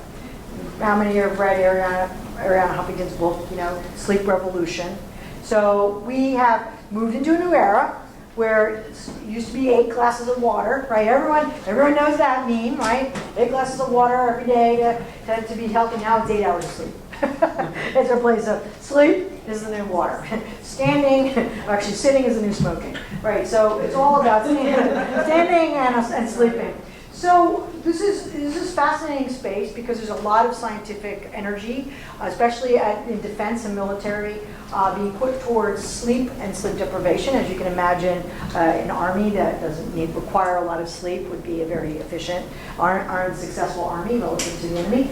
And so what we're looking at is this trend of sleep being okay in the office. So we've been seeing an explosion of Kickstarters and Indiegogo products that are about under desk beds and desks that convert into beds and rooms and hoodies that you put over yourself, and then you get into the pods. And so you've got Huffington Post, and you've got Cisco, and you've got Google, which we're all aware of, that actually have these $13,000 pods, which are designed. Now you're supposed to only sleep for only 20 minutes. More than 20 minutes, you then get into a brain funk. So you want to keep yourself there. But this is an exploding industry of healthfulness around and mindfulness around sleep. And we're going to show you a couple more signals just to reinforce that point. Now this gets into this study that actually shows, fascinating study, that shows that sleep is a luxury. In fact, who are the best sleepers in the world? Rich people. And actually, rich women in their 40s, specifically. Rich women in their 40s get the most sleep of anyone on the planet. And so the debate, it's a completely different article and study, but the debate about that fact I just told you about the military researching ways to keep people up and so forth. I mean, what that does is it means you can now work 3 jobs. And so actually there's a belief that the people that will get the least sleep will be those that will be economically challenged because they're going to need to have more jobs and not go to sleep. And so therefore, and then those that can sleep will not need to have sleep, economies. And so you get this, just like the digital divide, the bandwidth divide, right? Exactly. Do you know that only 26% of America is connected to a bandwidth, continuous bandwidth? It's a fact, little known fact. But we have massive swathes of America that are actually not regularly connected to the internet. I mean, through either smartphones or through Wi-Fi. So we have this great digital divide of cities and rural, and then we also have this great digital divide or sleep divide happening as well. Something to be cognizant of and aware of as it becomes potentially politicized. And then finally, there's research that's showing that actually, this last that can kind of round this up, is that sleep is connected to your microbiome, and that's connected to your cravings and your food intake. So now they've made a connection through a discovery that your sleep patterns are directly correlated to your diet and obesity. And so that's a new way to study. So as we talk about, obesity drugs and diabetes and so forth, the point is that, whether it's joint or hip replacements, the reality is that, there's a connection there in sleep mapping. So to wrap it up, okay, so what did we see today? I'm going to wrap this up and we'll take some questions briefly. What did we see? We saw mental, a bunch of M's. Mental, mood. We saw munchies, the food, right? We saw technology, right? We saw environmental management. And then we've got the, you could put the sleep in the mood space with the microbiome. And so, again, these are all exponential change is taking place just in these little areas that we uncovered that hopefully highlighted to you the VUCA people in the VUCA world and how we get to understand how our marketing methods and our research methods are also, there's pressure for us to evolve those methods and innovate those methods, maybe utilizing some of these new scientific discoveries, making new connections and patterns, but also seeing whether or not we can use some of those technological advances for some of the research methods that we would be designing, especially in the health and wellness space. So, any questions regarding the presentation? Merlin will give, we'll happily reach out to him. Any questions regarding research, innovation, and methodologies that we use, please reach out to me. And then we've got some free examples of like free reports that we have online, just so you can see the nature of work. And this is free stuff that we produce every month, just to have a proactive point of view of the world. So maybe we should take a couple questions, and maybe if there's anything that, can you kind of see how you might, if you did this on a regular basis. Now this was curated for a topic, and normally on our 12 to 1, it would be horizontal. We would be talking about everything from technology to parenting to aviation to art and design, aesthetics, human insights, value systems across the board because then you start to see patterns across horizontals, then you're you feel more comfortable that there's something there as opposed to a one-off. We're not interested in one-offs. All That right? either means we did a really good job or an awful job. All right? That's it. Okay, thank you. Thank you.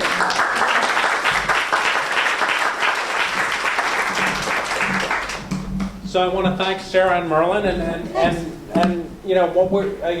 what this day is about is not taking the traditional approach. As Marjorie said, I mean, if you keep asking the same questions in the same ways, you're going to get the same answers.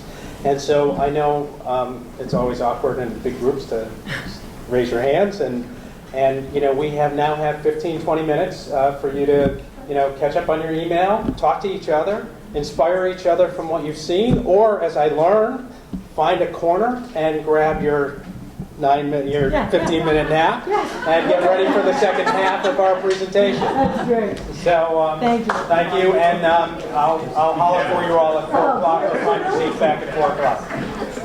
It's a pizza cheer over there. That's it. Turn this thing over just for the Thank you. And again, there's cold drinks in the refrigerator. Help yourself just like you're at home.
we're not going to wait to see the juice or anything. You get to see the process. The process of getting to the end line, you see everything after that is.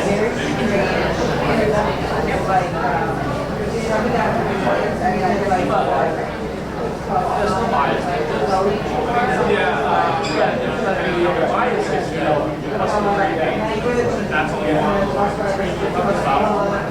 We went to one presentation countries that are organized and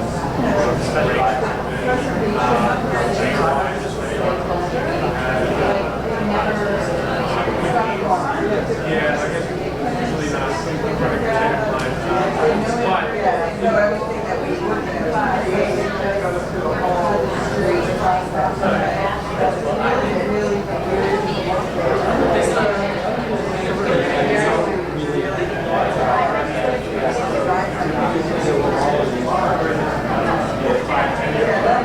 that's a lot of work.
Did you celebrate Passover? Like, how did you go?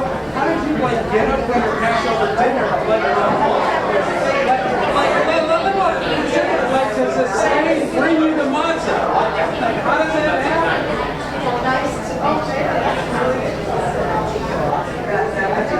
That's loud. And I was like, I mean, you're how do you do that? So, I don't think it's you at all.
going to get started in a couple of minutes. If people want to grab another beverage or find the seats or find new seats, introduce yourself to new people.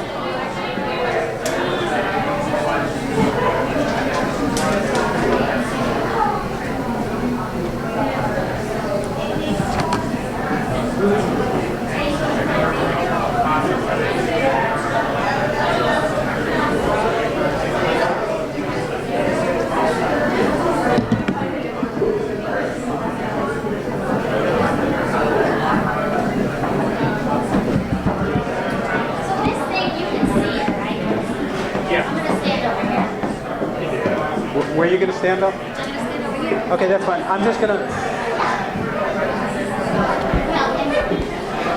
You don't have to hold this. This just helps the video camera. So we're just going to leave it here.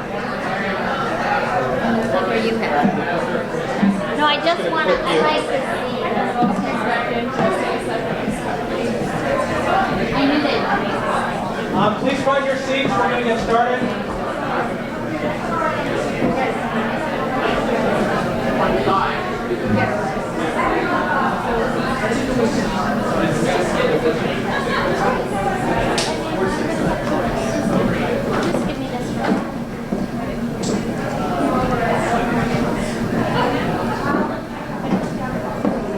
And you let me know when we're ready.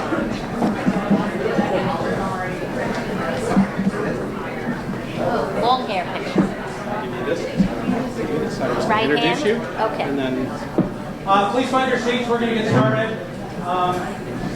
Hope you can hear me in the back.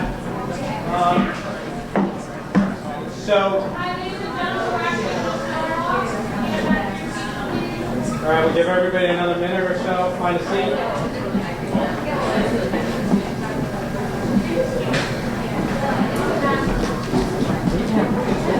I know that. I knew it.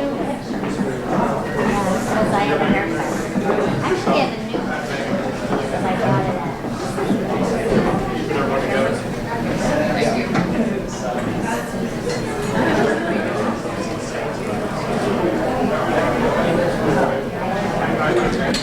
All right, we're going to get started. I want to introduce probably one of my closest friends in the business, in addition to just a brilliant person.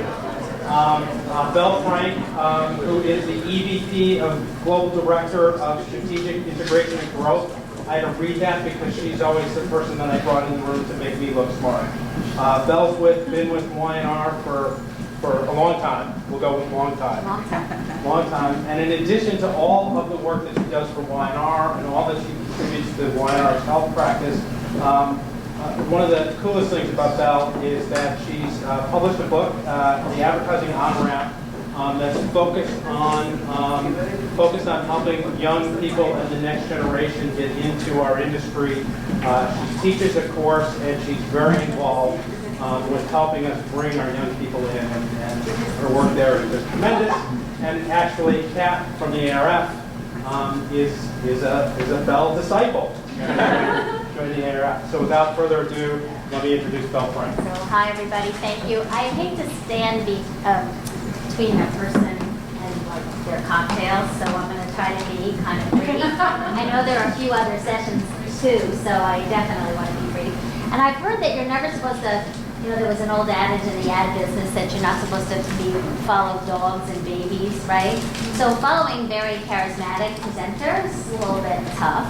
But the good news is, if you've been in research a long time, and I have, what you know is that if something's true, you should find it a couple of different ways, right? Like 4 plus 4 is 8, 12 minus 4 is 8. So whether I get there from a very kind of cultural place, or I get there from data, or I get there from just watching and observing, if something's true, it should be true. And I'm happy to see, and you'll see in a moment, that one of the things I want to talk about today is definitely something that the Sparks and Honey people talked about, and fortunately, they really didn't talk about it for very long. So and truth be told, I did not see their presentation.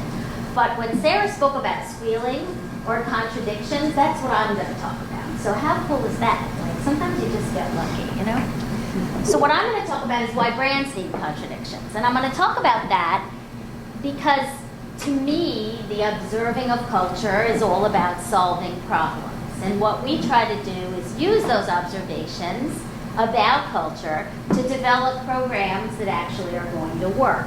And so I can't simply observe, I have to kind of make recommendations after that, and I'm thrilled to have that kind of richness setting me up because it makes me feel way better than just the little observations I'm going to make.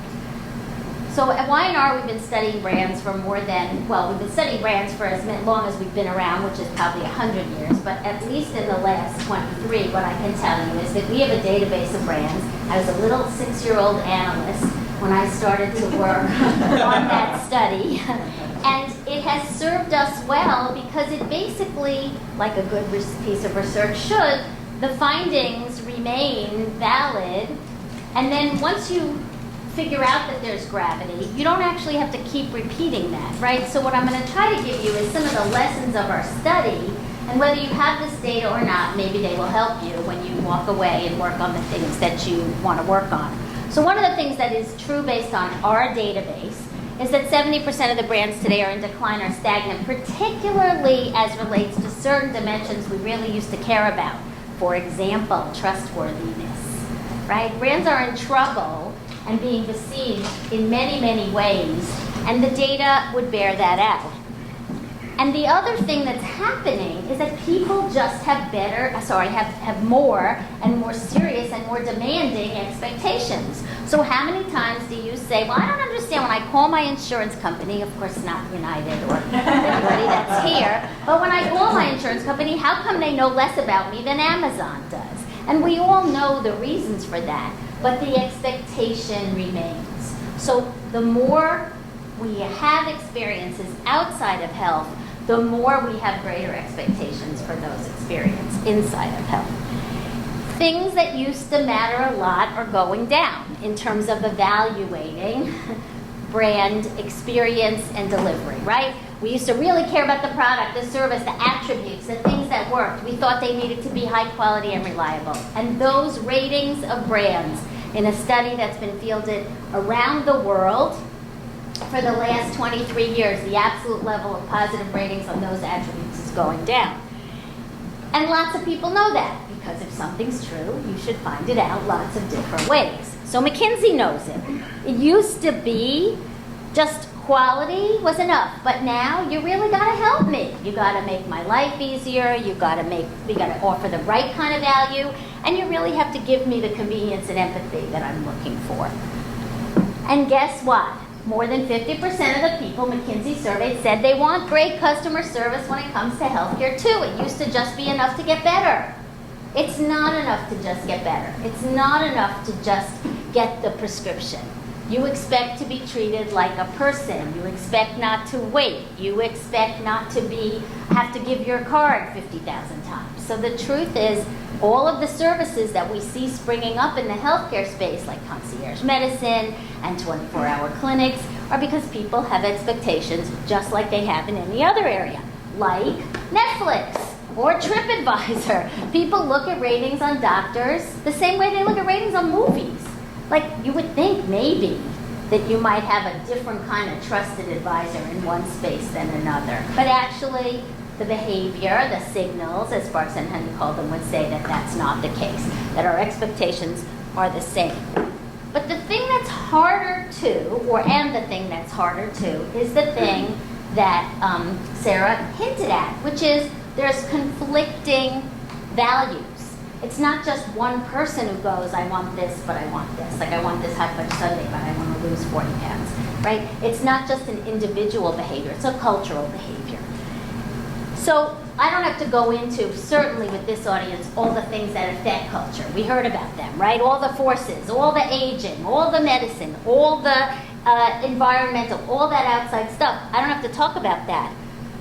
But what is interesting is when you look at sources on values, and whether you look at Sparks and Honey sources, or you look at Iconoculture sources, or you look at GfK's Roper sources, what you know is that the fundamental values in the US are the same, but what's changing, what's going up, are things like purpose and ambition and learning and diversity. They're not all the same kinds of values.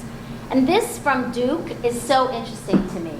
Because basically, the things that are rising are not necessarily consistent with one another. So the things on the increase are not consistent. So the easier it is for you to do a lot of things, the more opportunity there is to feel conflicted. You don't believe me? Ask any working mother in the room, right?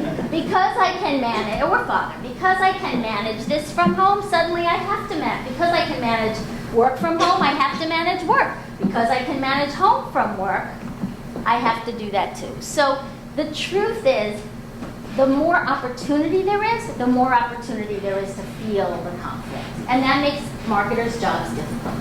So at Y&R, in the spirit of being creative, we call this tensity. We could call it tension, but then everybody could call it tension, so we call it tensity. And what happens is, when it comes to brands, the convergence of two or more contradictory forces create kind of an excitement for the brand. So I'm going to show some examples, but what it's really about, if you're thinking about a brand, is maybe showing up in surprising ways or behaving in surprising ways. We used to think you just set your brand positioning and stuff was on brand or off brand. But the things that have been shown lately to have really made progress are things that do the unexpected. So we believe it is really important, when you think about your brand, to think about not just the owning the category, but think about your brand and what your brand can bring to the party. And by the way, once you think about it this way, it's everywhere, right? We have the Pope, he's making a selfie, but he's the most traditional, untraditional guy. We have Lady Gaga and Tony Bennett. What kind of combination is that? Who would expect that? And suddenly very successful. We have the original, who was both seductive and innocent at the same time, in Marilyn Monroe. I love this example, right? We have Dr. Seuss. He creates a world, and if there's a two-headed animal, the two-headed animal has to always behave in a certain way. So there's inane stuff happening, but totally behaves logically.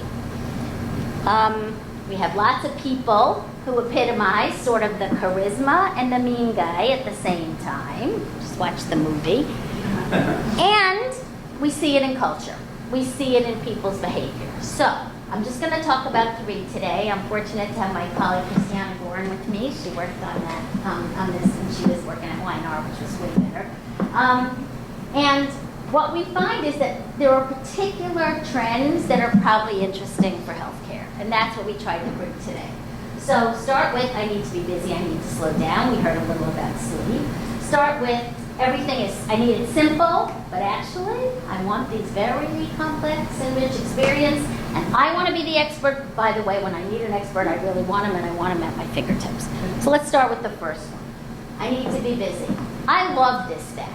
So it turns out that people say, if I don't accomplish something during my leisure time, I've wasted it. Now, just a question, like, isn't leisure time the antithesis of busy? Isn't that the definition? So all of a sudden, there's this little tension, right? And then you see it everywhere. Instantaneous information. Starbucks optimized for speed, they better, right? On the other hand, it's totally inconsistent with the whole notion of their brand, right? That 5th place, go there, hang out, read the paper, right? Suddenly instantaneous Starbucks. Okay, all the brands that are providing sanity support that maybe don't have anything to do with sanity, like Tom's Shoes, right? We know what they're about. They're about giving a pair of shoes, getting a pair, giving a pair.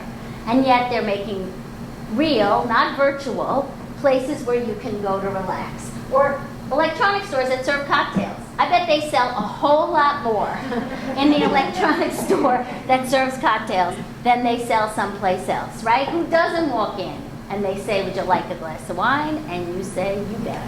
So, okay. And by the way, I got 20 minutes, happy to talk about this at any time. Maybe not at cocktails tonight, because then it would be leisure, but any time. Okay, simple and rich at the same time. So everybody's on simple, right? Just give me the facts, 5-ingredient ice cream, just look online, hit the points, tell me which car, get an algorithm. Marie Kondo. I was thinking a lot about Marie Kondo when they were talking about the smash room, the room where you smash stuff. Like, she's the opposite, right? She says, just get rid of everything that doesn't bring you pleasure. right? So now I know what to do with it. I could bring it to the Smash Room. Okay. The flip side of Give Me Simple is experiences are more important than possessions. I gotta have lots of experiences. I gotta go someplace I've never been. I gotta climb Mount Everest. I gotta go to the Caribbean and have an experience that nobody's had before. So it's really not as simple as I want basic, I want simple, right? Because actually I want multi-sensory and highly stimulating kinds of experiences. Okay, this authority thing I think in healthcare is so interesting, right? Everybody wants to be a smarter consumer. Everybody wants more information. You know, Mark showed data about, and the question came up, like, why is healthcare the white place where digital and traditional work so hard for you? It works hard for you because there's information there. There's stuff to know, right? The flip side is, wouldn't you just love it if just one time you went into some place and you said, you know, this is me, here's 5 things about me. What things should I buy? What service should I buy? What data plans should I get? What medicine should I be on? I did some work recently in the HIV category. And it was astounding to me, having lived a certain number of years, that doctors were just opening the book and saying, well, you could have the red one, the blue one, the green one. They didn't care which medicine. Like, that's a lot of responsibility to give a patient. This medicine is going to save your life. And the doctor says, you pick. Pick the one you want. It's really a terrifying and yet reinforcing trend. I get it. Everybody wants to be able to look up the information, trust those reviews online. But is that how we want to pick our medicines? It's really a scary thought. Okay. And people are agreeing with that, right? So young people are saying, no matter how many apps you give me, I don't feel that confident managing my health care. So the counter trend to all this information and all this tech is every now and then, I want an expert. I want somebody to have done that work for me. And you're seeing services pop up that will do that too. So what would I say a healthcare brand should do? Gotta live in this world. Gotta figure out what things that it needs to be celebrating, as well as what things it needs to be kind of walking away from. So this is why I feel pretty confident. We've spent a lot of time with this study. We've measured 50,000 brands in 50 countries, 1 million people, lots of years, common methodology. And in the US quarterly, we measure brands. So I just brought some healthcare data just for fun. It's all masked, so nobody has to feel bad. Okay? But I'll show you the data on the 4-box model. So we have 4 pillars in our study. The first pillar is about meaning. It's about basis for choice. It's about differentiation. It's about the thing that makes a brand stand for something and gives you a reason to pick. And then, if the brand has that, you decide it's relevant for you. It's sort of like a date, or it's sort of like meeting new people, right? Interesting, I hear, what do I hear? Works at Goldman Sachs, maybe not that relevant to me, but maybe somebody else would be interested, okay. And then if he lives up to his promise, then maybe I like him, right? And then I want to get to know him better. So we would argue that brands that are all 4 pillars low, we don't care about them, right? We don't care about them. Now if they're old brands, that's not so great. But if I'm just starting out, but then I need something that sort of suggests momentum or curiosity. So my differentiation needs to be higher. Well, I need to be on this side of my diagonal. It's when my familiarity, my esteem, and my knowledge, my intimacy is ahead of me. Well, then, you know, they're kind of the same, and maybe I don't have a lot of reason to choose it, and that's not such a good place to be. And I could do this. I could do that one in 2 minutes. I could do it in a long time. It's an interesting thing to think about your brand. What stage of development are you? Do you need to reassure people of your meaning? Or do you need to find more people? Is that meaning clear and it needs to be expressed to more people? Or do you need to work on delivering against the promise of that brand? You know, when Apple launches a new product, people wait in line, they don't even know what the product is. And they are not evaluating the attributes and features. What they're doing is on the brand promise, they're interested. So you have to figure out where you are and what your needs are, and once you figure that out, you know what kind of marketing to do.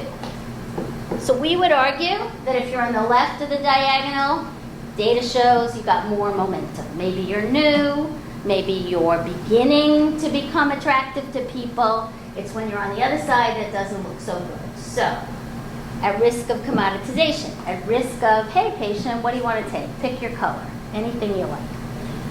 So here's the healthcare space, a little hard to read. I did it by color.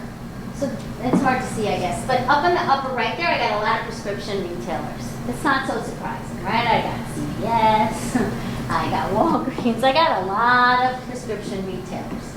In the nowhere, I got a lot of services, right? PBMs, right? They haven't really been able to make those brands have meaning in the healthcare space, one to the next.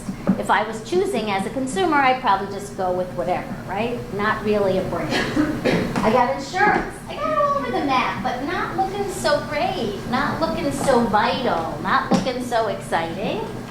I got some health and fitness brands. Oh, I took a bunch of them out, but you know, if I plotted all the health and fitness brands, they would dominate because wellness, way, way stronger than medicine. Then I got the pharma companies, and they're kind of hanging out very close. And then I got some OTC, and OTC has some energy. So what's the secret? The secret is that they have presence, that they deliver against problems, that they make themselves valuable to people, and we would argue that they find new ways to manage their tensity. So I'm just going to give you some tensity examples of brands not in the healthcare space that really do it well. So I got Target, right? Let's say your kid needs a notebook, it's 11:30 at night, and there's Kmart around the corner. You're going there, right? Totally relevant.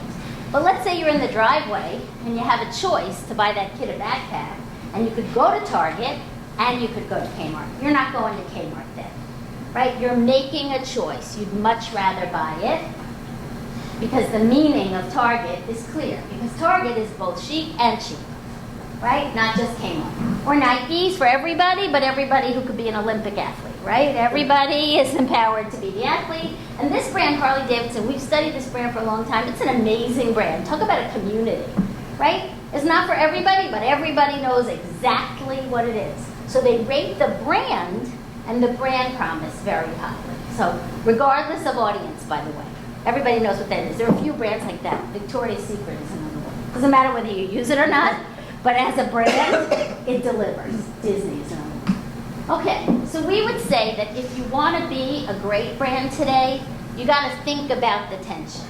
And what's interesting to us is that data would show that typically brands that are visionary are not that kind. So if I were a healthcare brand, I would think about not that kind and sometimes not that socially responsible, right? And if I were a healthcare brand, I would think about trying to manage those two sides of my personality. I would think, how can I be both visionary and inventive and innovative, but also kind and socially responsible? And the reason I know that's a good idea, so we take all our attribute data, we put it on this chart, which is either called the intensity wheel or Bell's astrology wheel, and we put it on this chart, and what we know is that the visionary dimensions are opposite analytically to the kind of warm and fuzzy dimensions. And you want both. You want to be able to deliver against both. I would argue that a lot of our marketing focuses on a unique benefit or a unique attribute and thinks that's the answer. But the marketing that really understands the empathy required, the experience people have, is the marketing that's going to be more successful. So I'm going to show one commercial because it's from the point of view of this is not necessarily what I expect this brand to be about, and then we can talk. I think I'm on time, yes?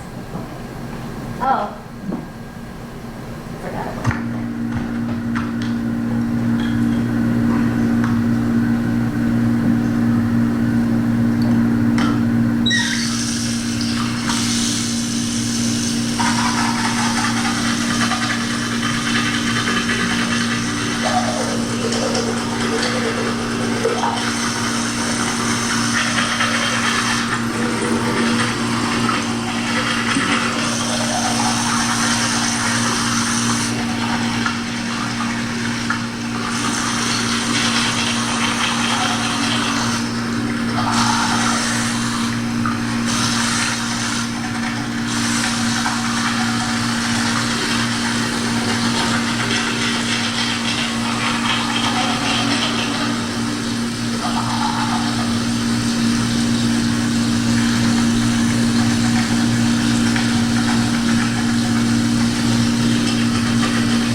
Okay?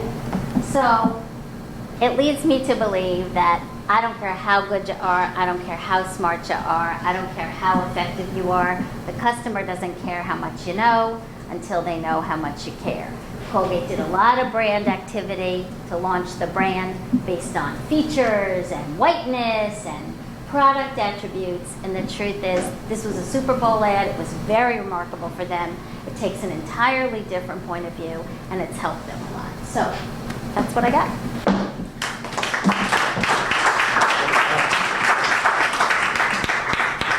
And at BAB anytime, guys. A delight. Okay, so now we're going to bring up some folks from Naxion. We're going to have a little bit of a conversation. This is the time where I will send my acknowledgments from Gail. Gail Gibbons is the CEO of the ARF, and normally she would be sitting in this chair in front of me, and she would be wearing much more expensive clothes than this suit was. But in terms of, as Belle said, making use of her leisure time, we actually let her take vacation, and so she is off in her cottage in Minnesota, wherever that is. So you're stuck with me. You're from Chicago. I'm from Chicago. I know, so you know where it's north. No, but I don't know where. I don't know where her cottage. No, I know where Minnesota is. You said Minnesota, wherever that is. No, where her cottage is. Her cottage is in some wonderful place driving distance from Minneapolis. Okay. And I know where Minneapolis is, but I have no idea where Gail's cottage is. But for our next discussion, what we wanted to do, we invited some leaders from Naxion Health and Life Sciences team. If you're not familiar with Naxion, they're one of the most established practices in the health and wellness space. And I'll do some of the pitch for them. Their expertise is in pharmaceutical, commercialization, forecasting, positioning, pricing, life cycle management, purchase paths, really, and across pretty much every therapeutic category and drug. So with us we have Susan McDonald, who's the CEO of Naxion. Susan is the leader of the healthcare practice as well.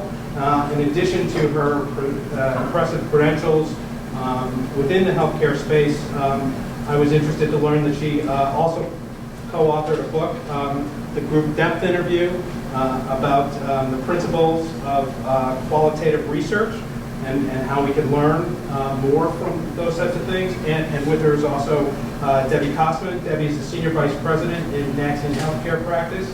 She has over 30 years of experience in healthcare, and for the group, her particular expertise is in immunology and oncology. Sorry about that. So thank you both for joining us. Welcome. And one of the other things, for those of you that weren't with us in Minneapolis, Susan spoke at Minneapolis. She gave a presentation, and her first slide has stuck with me forever, because her first slide was talking about pharma advertising, and she went back to the 1890s and early 1900s to show us a Bayer ad, when Bayer had this terrific solution for children's cough and cold called heroin. It was available in nice, easy tablet bottles, and that's absolutely true. I will now never forget that heroin was sold to children in 1890 in a small little bottle. But more relevant to today, Susan and I were talking the other day about the connections and the rise of hegemony in the space. So Susan, why don't you tell everyone a little bit about that? Well, first of all, I thank you for that introduction. It really is a pleasure to be here. And I found the first half of this very stimulating, and but which is a good thing because I have no slides. You have to wonder whether any audience can trust a woman who comes with no slides. In the 21st century, that is absolutely taboo, and I suspect that no one will remember anything I said, but I reassured myself that it's...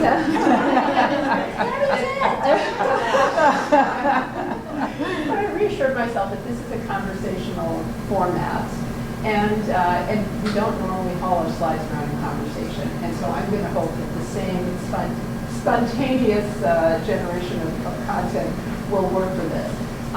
Before I talk a little bit about who we are and who I am and what we think, I'm just curious for show of hands, how many people here work with or represent brands that are prescription therapies? Okay, so it looks maybe 50%?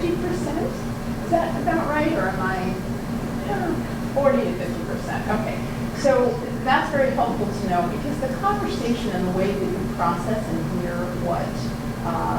what I might say and what Debbie might say is going to vary depending on whether you are marketing prescription products and you live in a world of evidence-based medicine, and also where in that space you are, how sick your patients are, because what they are as people and how they operate as people versus patients and how that integrates is really going to vary very much, depending on whether a person is suffering from erectile dysfunction or chronic leukemia. And so I think the conversation that we might have will be a little different in those terms. Nexion is really the place where the roots, the seeds of advertising research sprang, going back to 1911. It is really the place where it was invented at Curtis Publishing Company. And we therefore have a long, pretty unchanged history. We were, I have to confess, genetically modified back in 1970 when the firm was acquired by Booz Allen, the global consulting firm. And for that reason, we evolved down a path of really a true hybrid that integrates analytics and consulting in a way that was historically very early for that idea. So the notion of insight is one that's, and what you do with it is very, very old for us. And half of what we do is in healthcare, and half of what we do is outside of healthcare, which means that we actually have a lot of opportunity to integrate what we learn about people with what we have learned about people as patients. And that area of traffic has been a particularly interesting one for me. So quickly tell you an anecdote. Clearly, I've been around for a while. If you see me up close, you'll know that for sure. If you read my bio, the math you even do. And somewhere in around 1980, I think, I asked one of my clients, Upjohn, may it rest in peace. He's now been absorbed several times over like plankton that, eventually becomes some larger fish. And I asked my client there, and by the way, the company was the inventor of ibuprofen, the first non-steroidal anti-inflammatory. So I said, have you ever thought about doing any research with patients? And my client said, without a hint of sarcasm, Susan, why would we do that? And I had no answer, actually, because this was 1980. And it was a bit of prurient interest on my part. I had absolutely no reason for it. I just thought it might be curious. It might be interesting to know what patients are actually experiencing and what we were doing for them with really what was a transformational drug. Because the people for whom it was developed, in many cases, were taking so much aspirin that they were experiencing ulcers and really in those days having surgery because we didn't have any of the GI drugs that we have today that are very protective. So I like to think about the history of our conversation with patients as spanning essentially 4 periods. The first is what I would call invisibility, and that was the period up until the early 80s when actually the first company to launch before DTC advertising went underground was Boots, or Rufen, which then went over the counter shortly thereafter. We went from invisibility to a period, a kind of latent period that I would call marginality. We were vaguely aware that patients were out there. We knew we had to think about them. Their experiences, for example, their problems with compliance. We didn't, by the way, we did not discover non-compliance until 1987. I can tell you that. No one knew it existed. And so we began to learn about things like that, and they influenced whether a drug might be trialed for 3 times a day versus twice a day. So it influenced drug development more than it influenced advertising, and it certainly influenced conversations with physicians. We went from this period of marginality to a with the really the reopening of the border to direct-to-consumer advertising in the late 90s to kind of centrality. And we are now, I would say in the last 5 years, in a period that I would call multidimensionality, where we are looking more broadly at who patients are and how to engage with them. And quite frankly, it's because we're desperate. And truly, that is a sign of the desperation. It has to do with the nature of our pipeline. It has to do with the challenges. And I'm going to get to the Gemini in just a minute. It has to do with the fact that patients are being asked and will pick up the burden as customers in the future. I can say with almost certainty that if you want to sell a brand, and I'm assuming that the people here in this room are not generic manufacturers, if you want to sell a brand, you are going to have to convince patients in the future that they ought to be paying for the drug. So knowing that patients are the centerpiece here, one of the reasons that I invited Debbie to come, and Debbie is a person who has a very interesting background. I mean, I'll let you describe your own background, and then I'll talk some more about what I think are the precepts of the 21st century and patient engagement. And some of it will feel a little like an anecdote to some of the earlier conversations. So Debbie, why don't you describe your own background, please? It's very interesting and different, I suspect, from virtually anyone in this room. I started working in this industry a year before we discovered non-compliance. So I started and so it really is 30 years just now.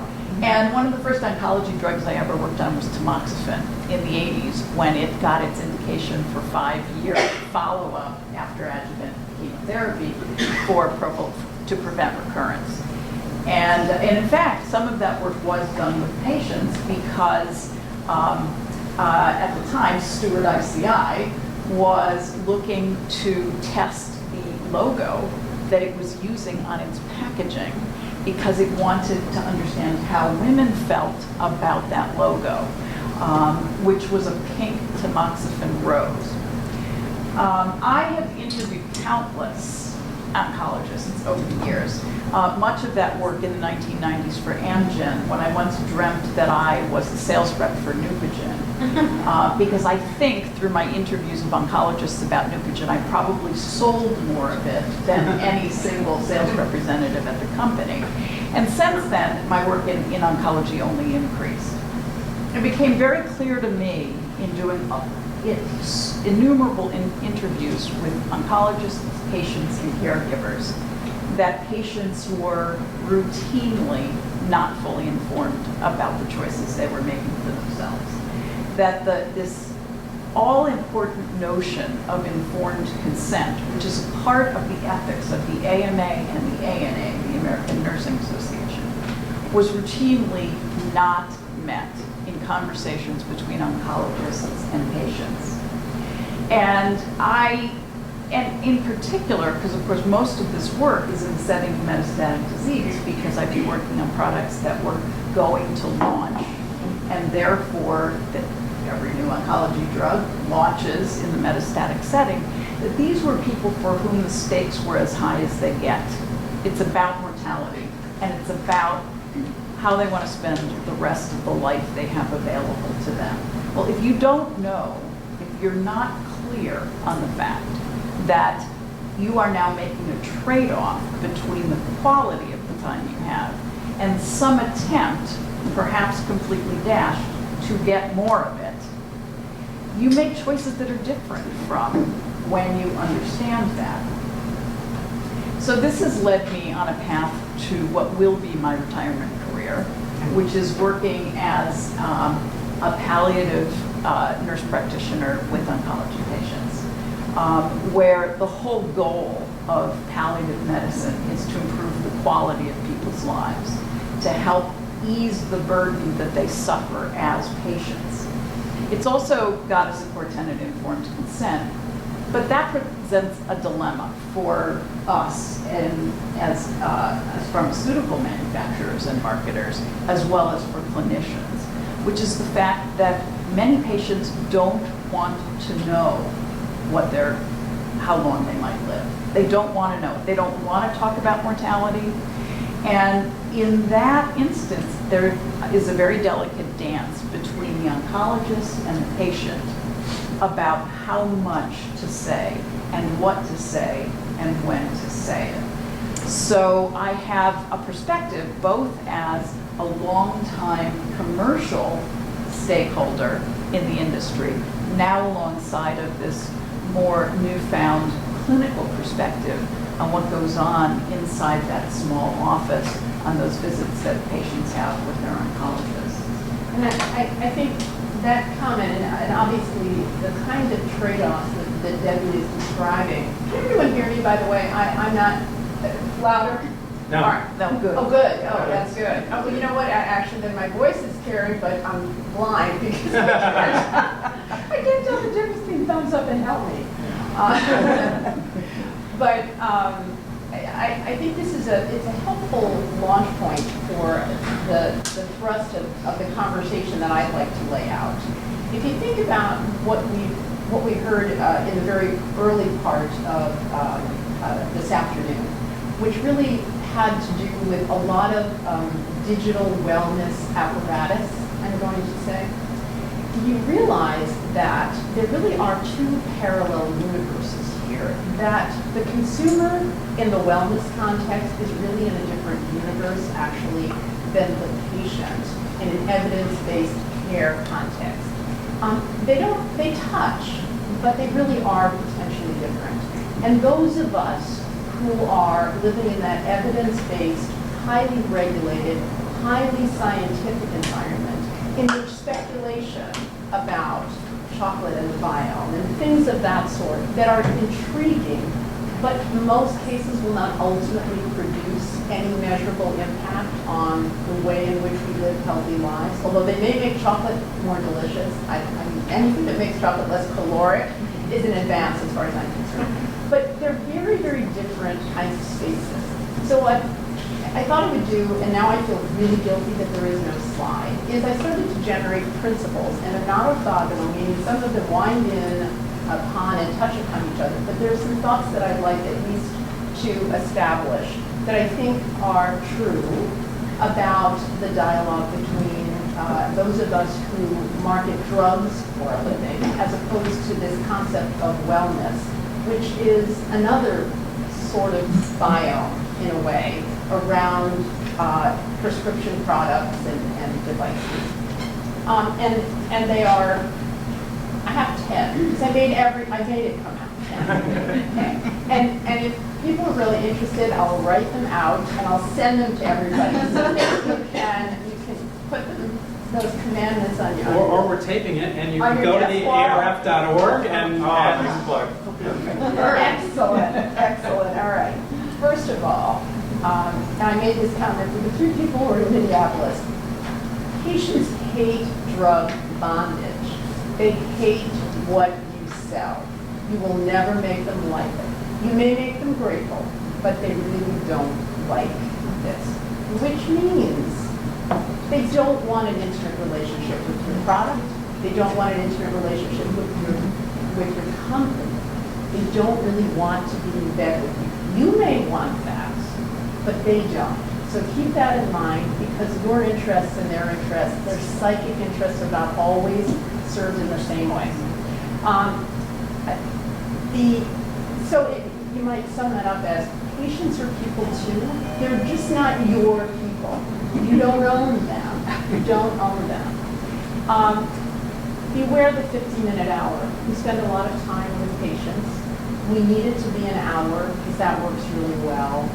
And we talk through in a structured topic guide, and I, in both the earlier, I think the description of the patient that Marjorie referenced, which is the sort of brittle, stilted, limited patient profile. Well, patients reside in obviously a much richer, deeper, broader context. Whether you can harness it is another story. But remember that 15 minutes may not do it justice, which means sometimes you need to go where they live. If you really want to walk the walk, as opposed to just talking the talk. So patient advocacy and context, those who advocate are not always representative of those who don't. The non-response bias among patients can be far greater and graver than the non-response bias among physicians and other kinds of consumers. A lot of talk about digital information, loads of information. Every time a patient puts his head to the pillow, takes a pill, does anything. Be very wary of deconstructing patients into a lot of digital signals and reassembling them into a synthetic individual who is no longer real to you.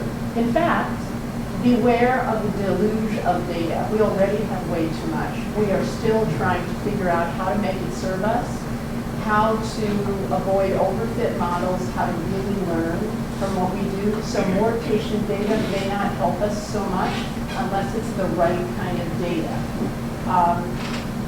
So cultivate the art of conversation with patients, cultivate the art of intimacy and empathy, really knowing them. I know Belle made the comment about different ways of learning and you get to the same place. It's really important that you not lose sight, and Debbie can talk at great length. We could be here for 2 hours talking about what patients are really like and to what extent physicians can and cannot be spokesmen and intermediaries in the medium at the seance.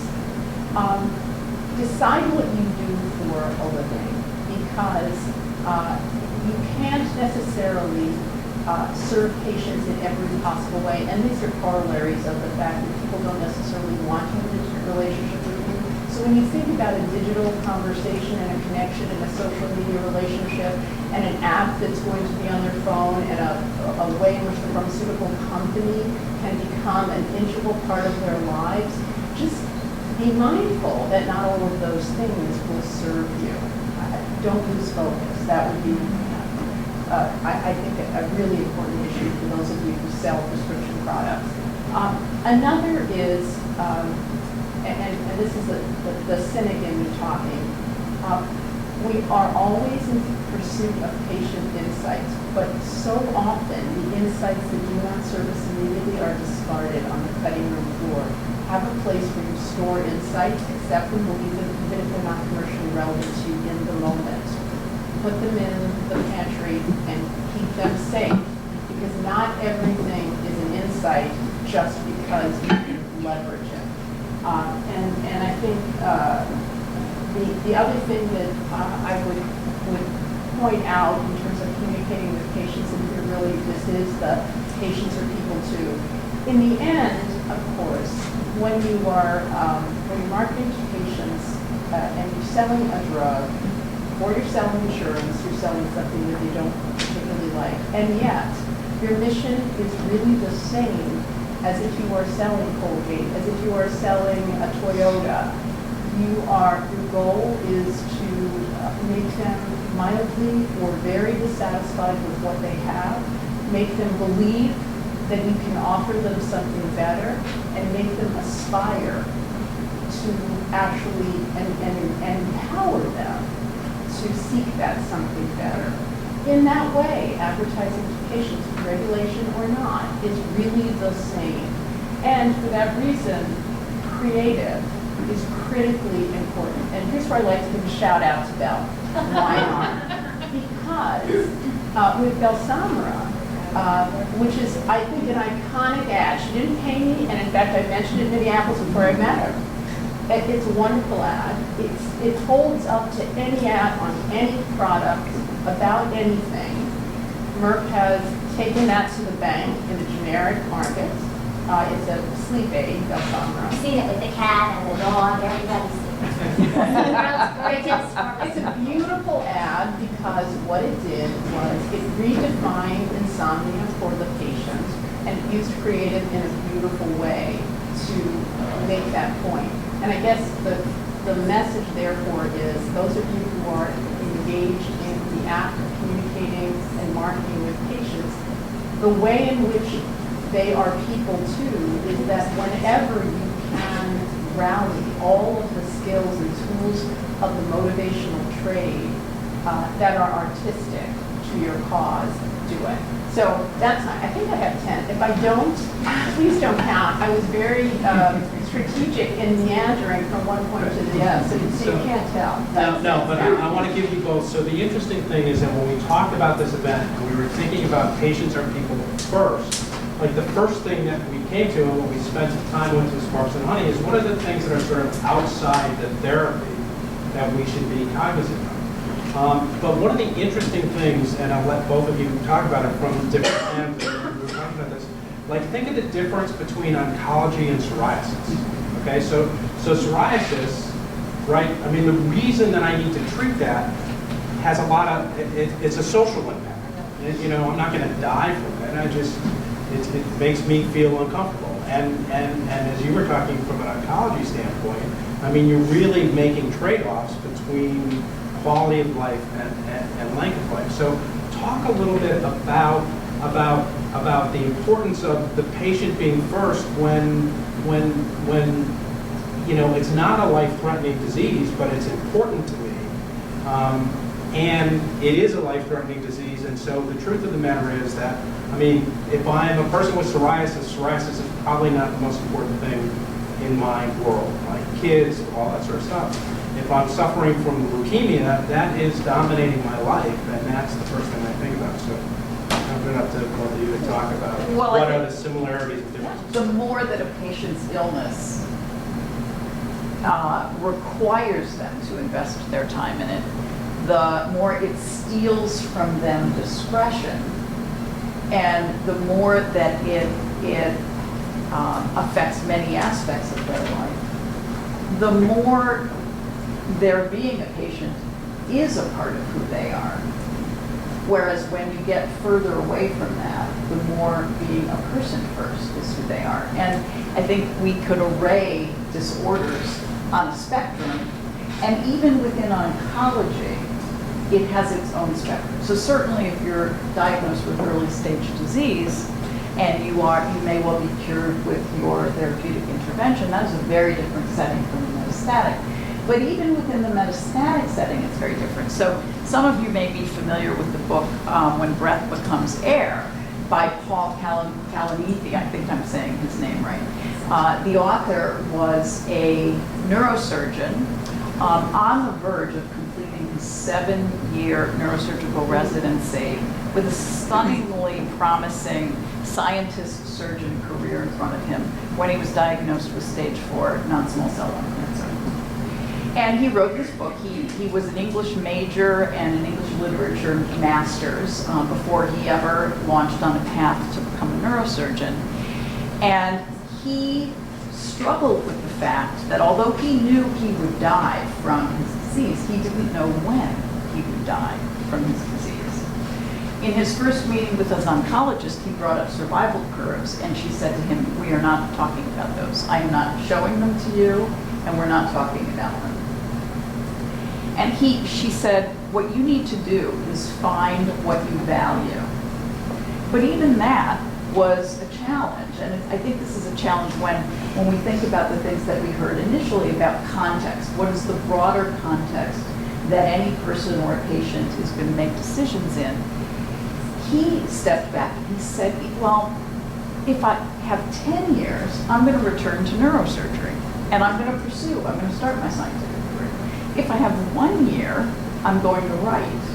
If I have 3 months, I'm going to go home and spend time with my family. So even he within metastatic, where we've already looked at well, not a small portion, but a different portion from all of the cancer patients, we have tremendous breadth in what a patient's life might be. Hold aside all the other ways in which we're different from each other.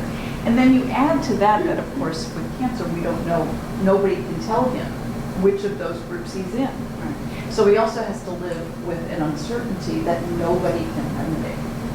You know, cancer, this is an era in which the oncology patient is becoming the focus of marketing attention, and that is the dawn of a new age.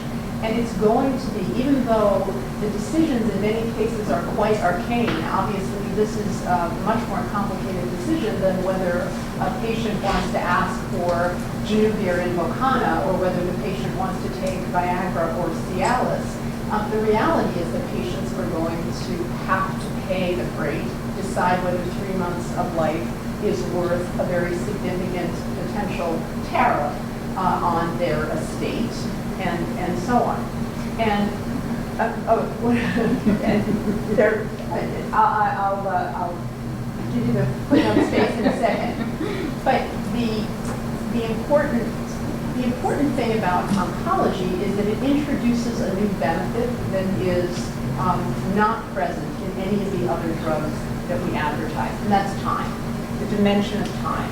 It's unique, I don't know, maybe you wouldn't say that. It's unique to diseases that are fundamentally life-consuming and limiting in a short-term way.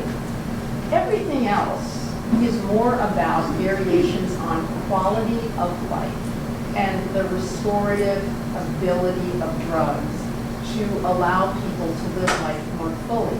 And you'll note that whether it's psoriasis or it's GI distress, whether you're talking about Linzess or you're talking about Otezla or Humira, what are you seeing? You're seeing people with family. You're seeing, and certainly this is true with oncology as well, you're seeing people with the rest of the people in their lives aspiring to and able to be with their grandchildren just a little longer, or to be going out on dates and being comfortable approaching a stranger who might be attracted to them, or being able to wear a bathing suit and participate and swim because they can expose more of themselves. It's really, that's the basic theme. And I think it's that transcendent notion of patients or people, what does it mean to be a person? It really means to be with others. It means to be connected, to be valuable, and to value those around you, and to participate in meaningful ways in all the pleasures of life. So even though each specific commercial, each specific campaign will articulate it and display it and represent it artistically in different ways, those are the insights. So I'll let you, well, I This wanted is to going to go have to be back. our closing comment Okay, too. all right. Well, I wanted to go back to the slide that Belle presented at the end. We had visionary up here on the top right, and we have kind and attentive somewhere over here. And so I would say, particularly in the oncology space, but this really applies to everything, be very careful as you craft your messaging not to be unintentionally unkind. There was an op-ed in the New York Times yesterday by a man whose wife died from non-small cell lung cancer. She was 48 years old when she was diagnosed. She died 2 years later. She proceeded through 3 lines of chemotherapy, the last of which was Opdivo. And in the op-ed, her husband was writing that about his anger about the mood and the claims in the Opdivo ad, which he argued promised something unrealistic, which was a significant improvement in survival for many patients. And he argued that instead it should have said something like, it promises a small chance of an additional 3 months of life in a minority of patients, if you were to be quite literal. Now, I don't mean to pick on Opdivo. It's on top of my mind because of this op-ed that I happened to read. But he perceived it as inadvertently unkind because he thought it held out a hope that was unrealistic. And so I would say, return people as best we can to a life that's meaningful for them. And yes, aspire to be visionary, but also be kind. So join me in thanking Debbie and Susan.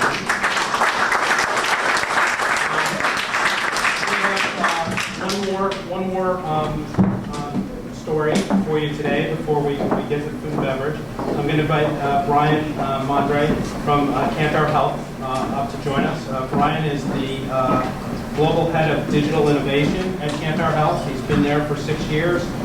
Before that, he was on the digital agency side kind of across all the big fours. He was with DDB, Agency.com, he was with Gray, our friends at WPP.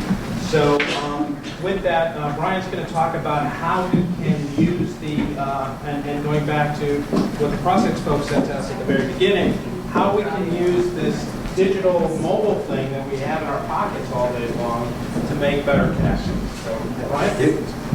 Okay, so if we are going to see patients and people first, one of the first things we need to do is really understand their world. So I'm going to talk about how to leveraging innovations, both in the mobile space, can get us deeper patient insights than wherever possible in the past to more conditional channels. How now we're able to deploy new techniques that get us to a truthful, even vivid understanding of the patient experience.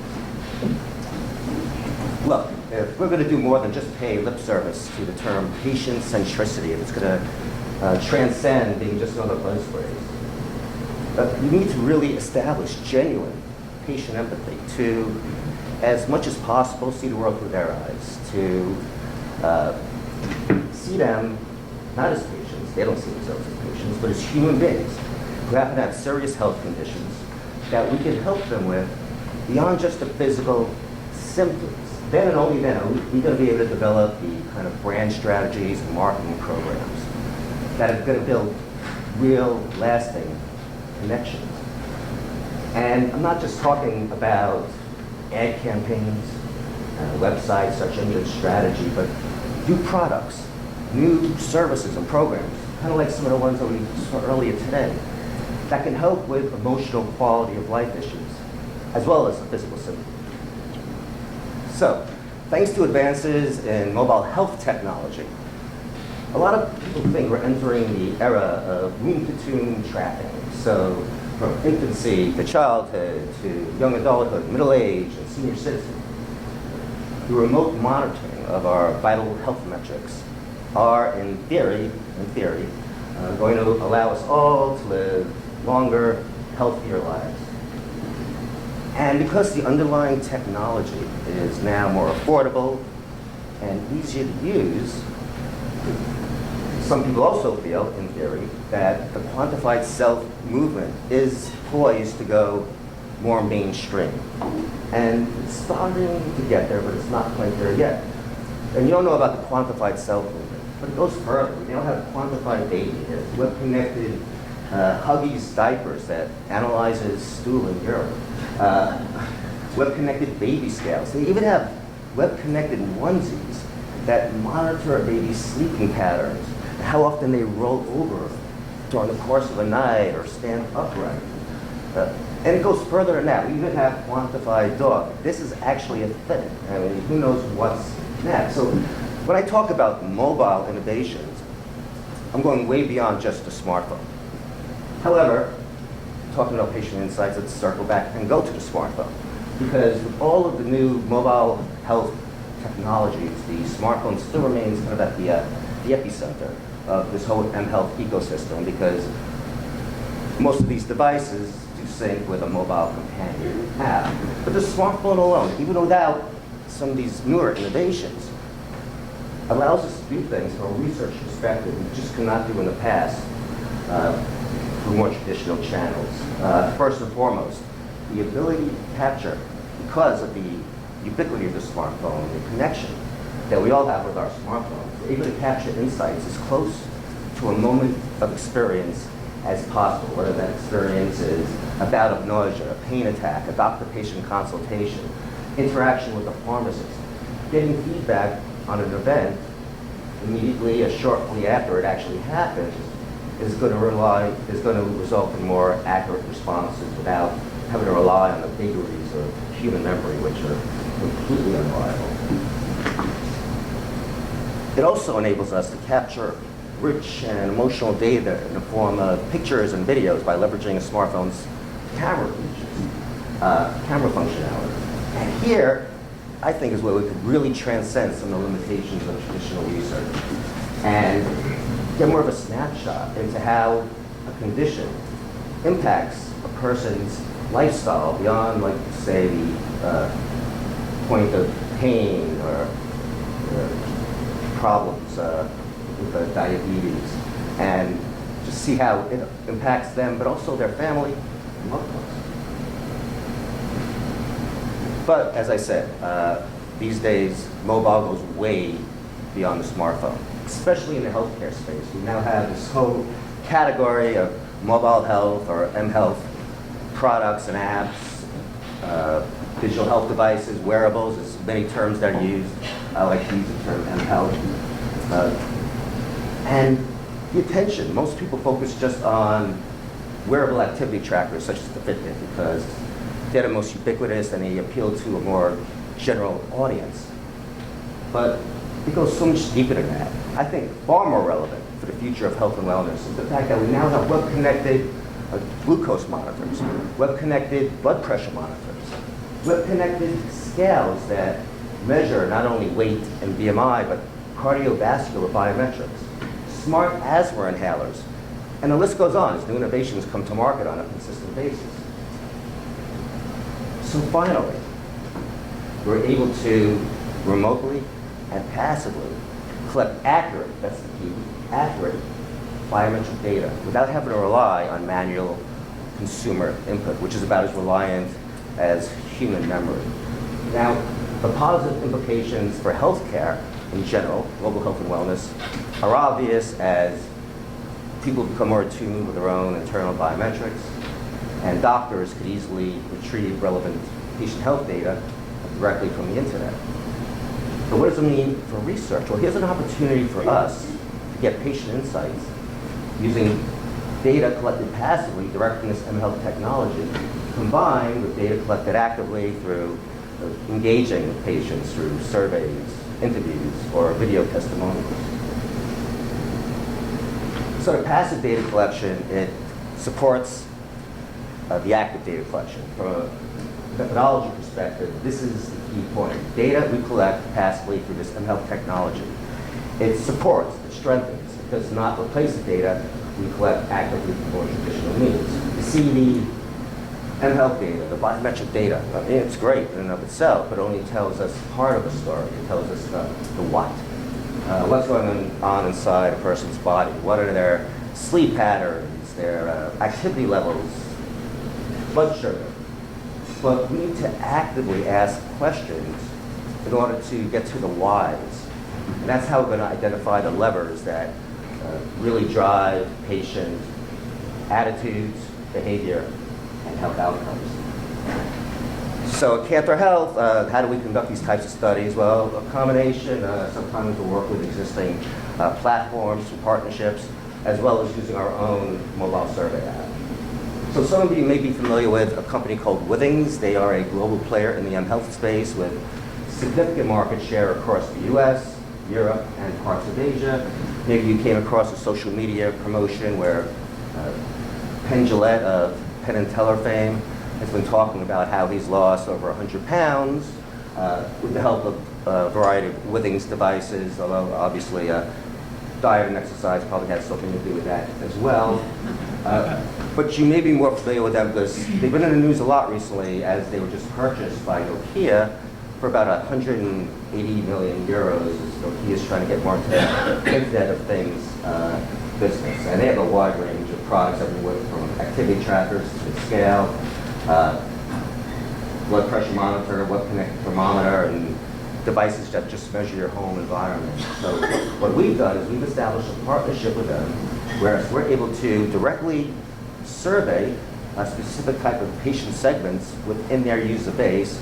So we get to go with people who already have these devices. So we're actively engaging with them through a survey that happens within their mobile companion app, while also simultaneously passively collecting the relevant biometric data from their Withings devices.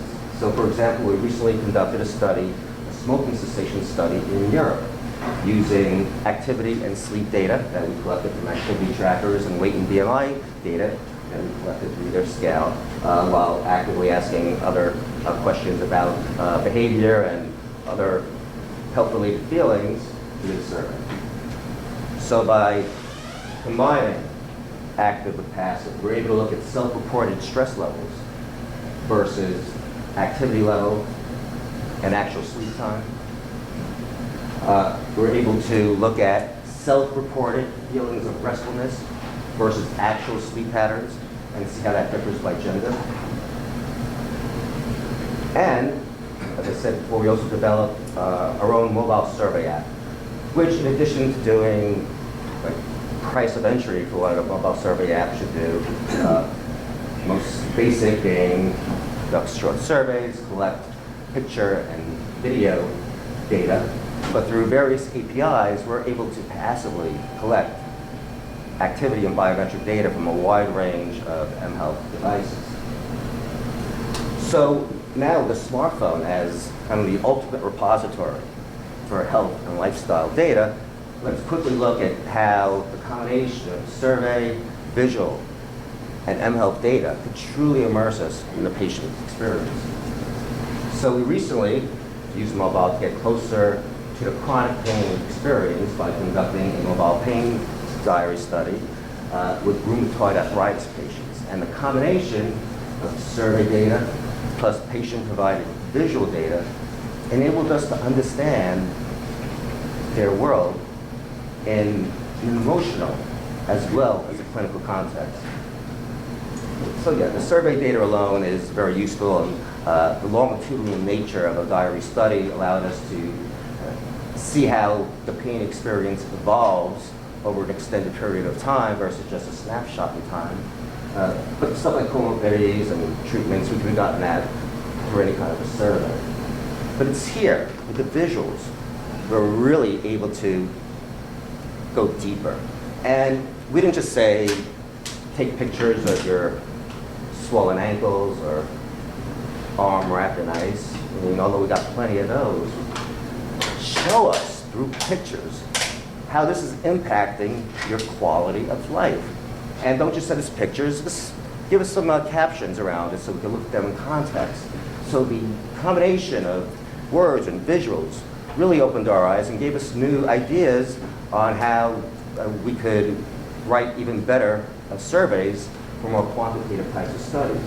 So we got pictures of overflowing hampers, overflowing sinks and dishwashers, because stuff that we might take for granted, the most mundane household task. When you have chronic pain, it's not that easy. This person actually compared emptying that dishwasher as akin to climbing Mount Everest. And when you have bad RA, this isn't an exaggeration, this is real. The emotional bonding that they have with their pets. Some people talked about, they felt that there was a psychic connection, that the dog or cat actually knew when they were suffering and would come to comfort them. This was really touching. Some of the travails of being a young mother, trying to raise an infant when you suffer from chronic pain. Can't breastfeed because of certain drugs you have to take. Too tired for medication, or too much pain to play with your kid, or all they could do is nap with them. But really what kind of touched me was not even being able to lift your child in your arms. And you do, you're fighting through the pain. These are things that you may not have come across in a typical questionnaire. And for me, it gives me all kinds of ideas on maybe new kind of products or programs that could be developed to help them with these issues that are not related directly to the pain. Some pictures just speak themselves. So now, by bringing in the whole wearable category and health category, with the ability to leverage that type of data, let's see how we could have taken that pain study even further. So now, in addition to survey data, visual data, we could add another layer of data. Through activity trackers, we could add mobility data, not only how many steps somebody takes, but their gait and how quickly they're able to walk. So, for instance, this might show us that a certain level of activity on Monday results in a certain level of pain on Tuesday. Or better yet, we could see how consumers who are using our clients' pain relief products are faring in real-world situations. In the diabetes space, where web-connected glucose monitors are really set to take off, in the coming years. You can start looking at correlations between accurate blood glucose levels, because keep in mind, if the web-connected glucometer is on the market, it's FDA approved. Otherwise, you wouldn't be able to buy it. So to be able to look at real blood glucose levels, diet, fitness activity, and mood, we could look at all kinds of things. We could find all kinds of correlations.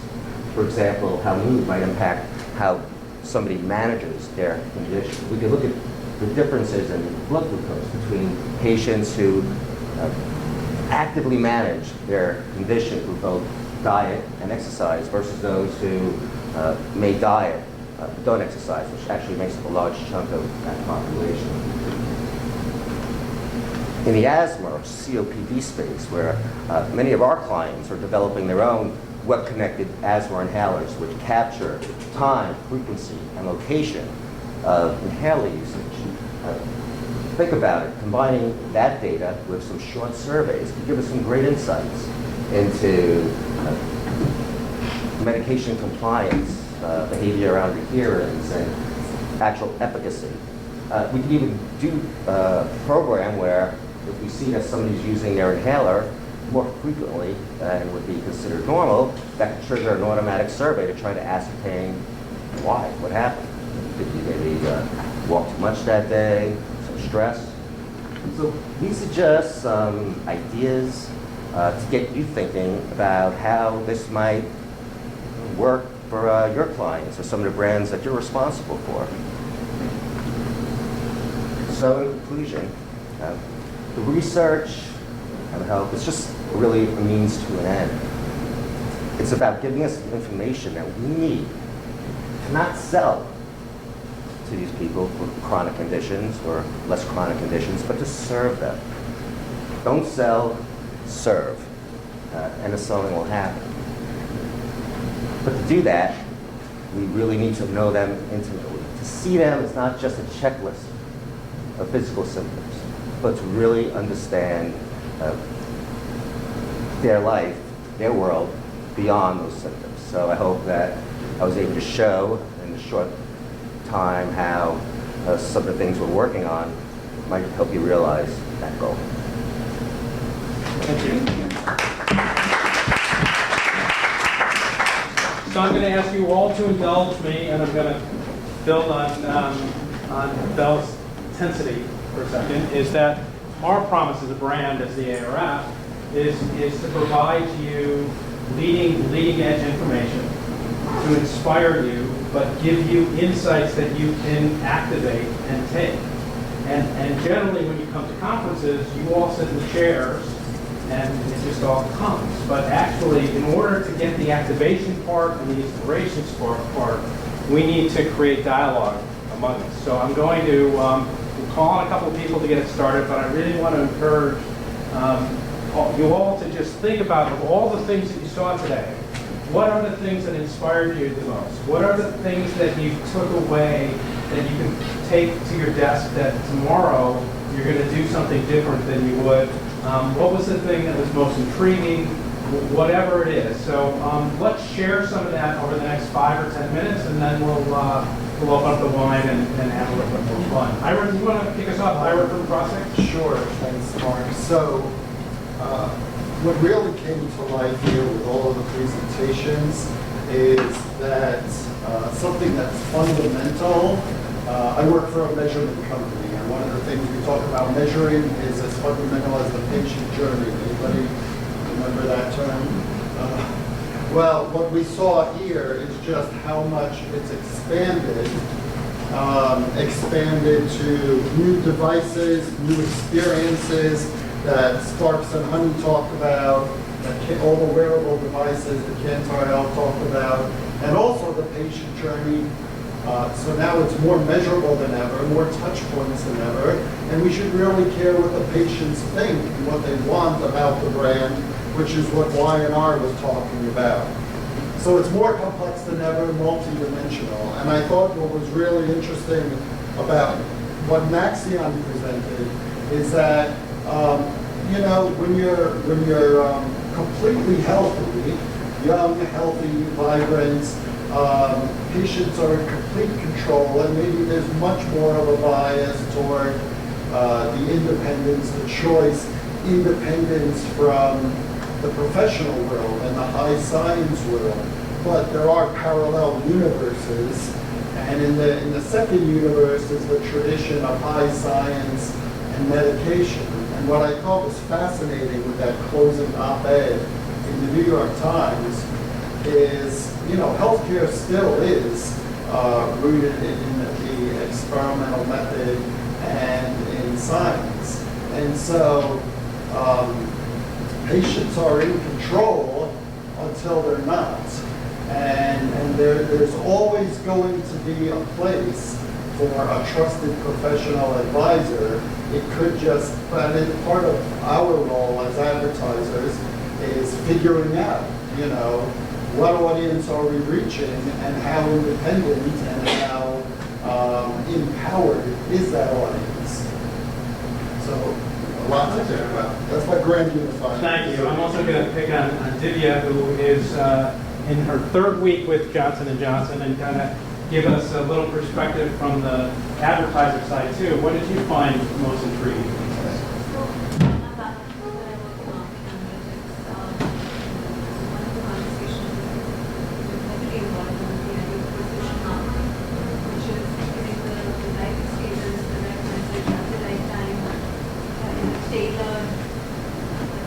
environment which is unique to the person's needs.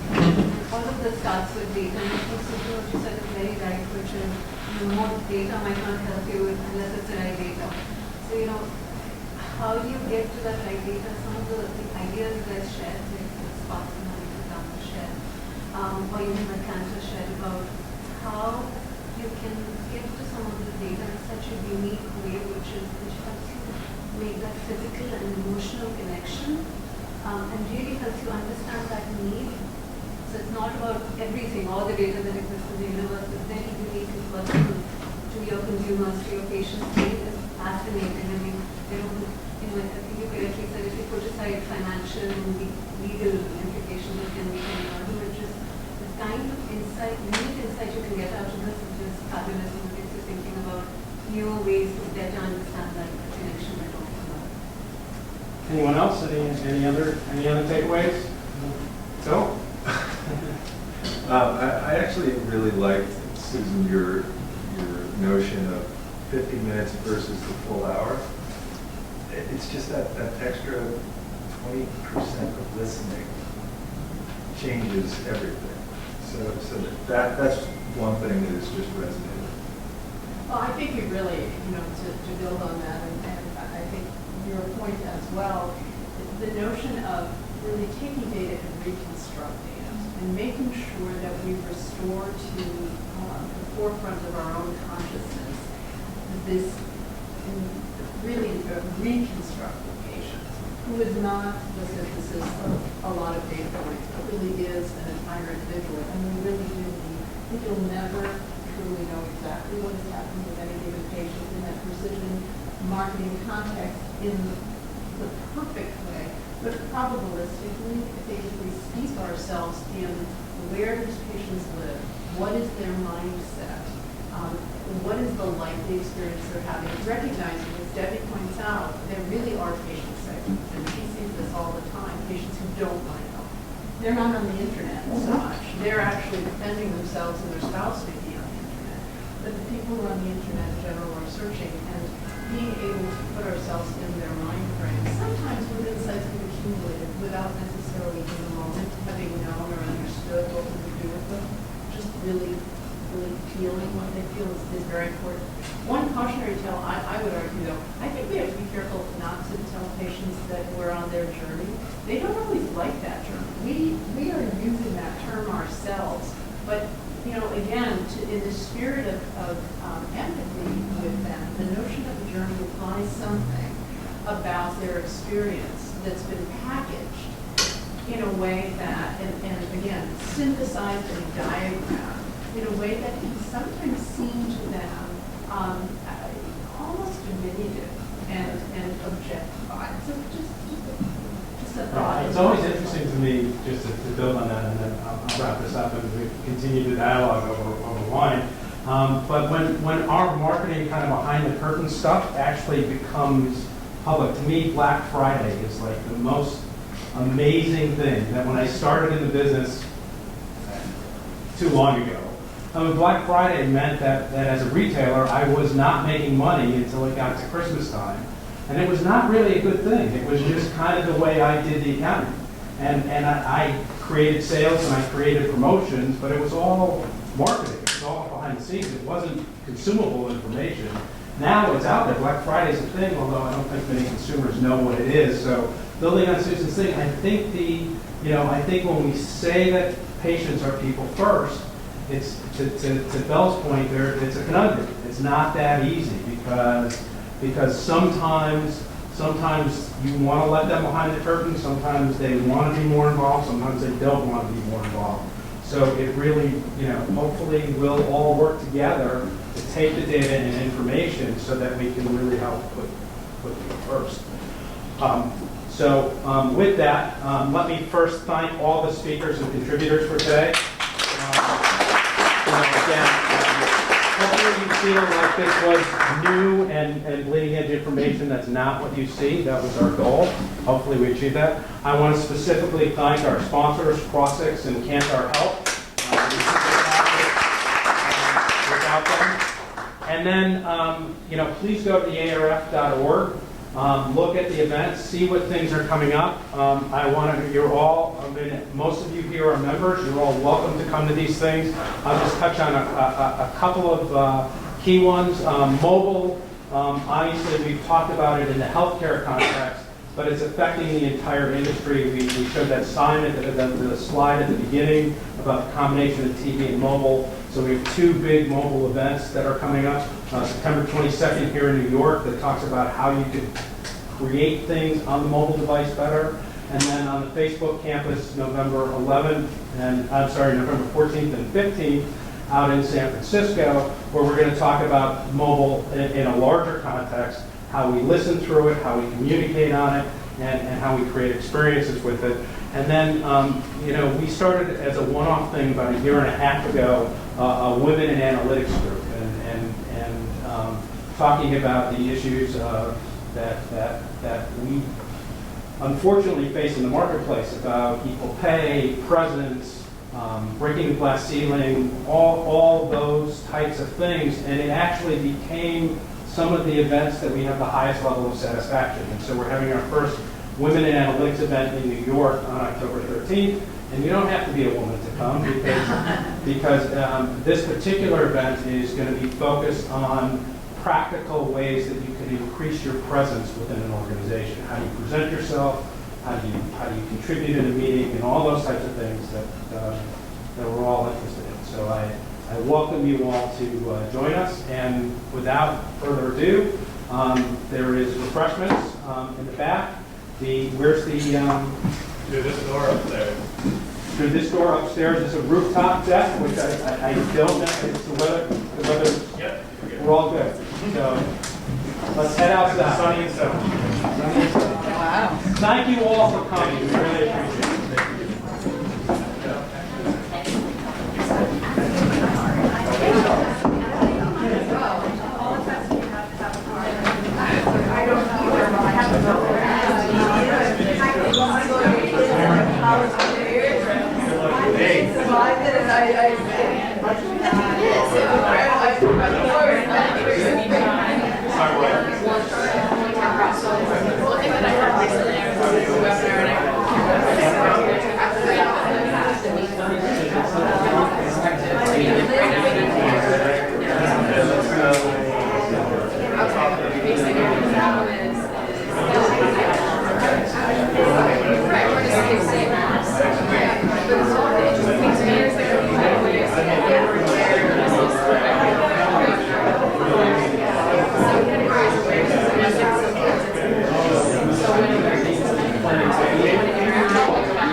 for you.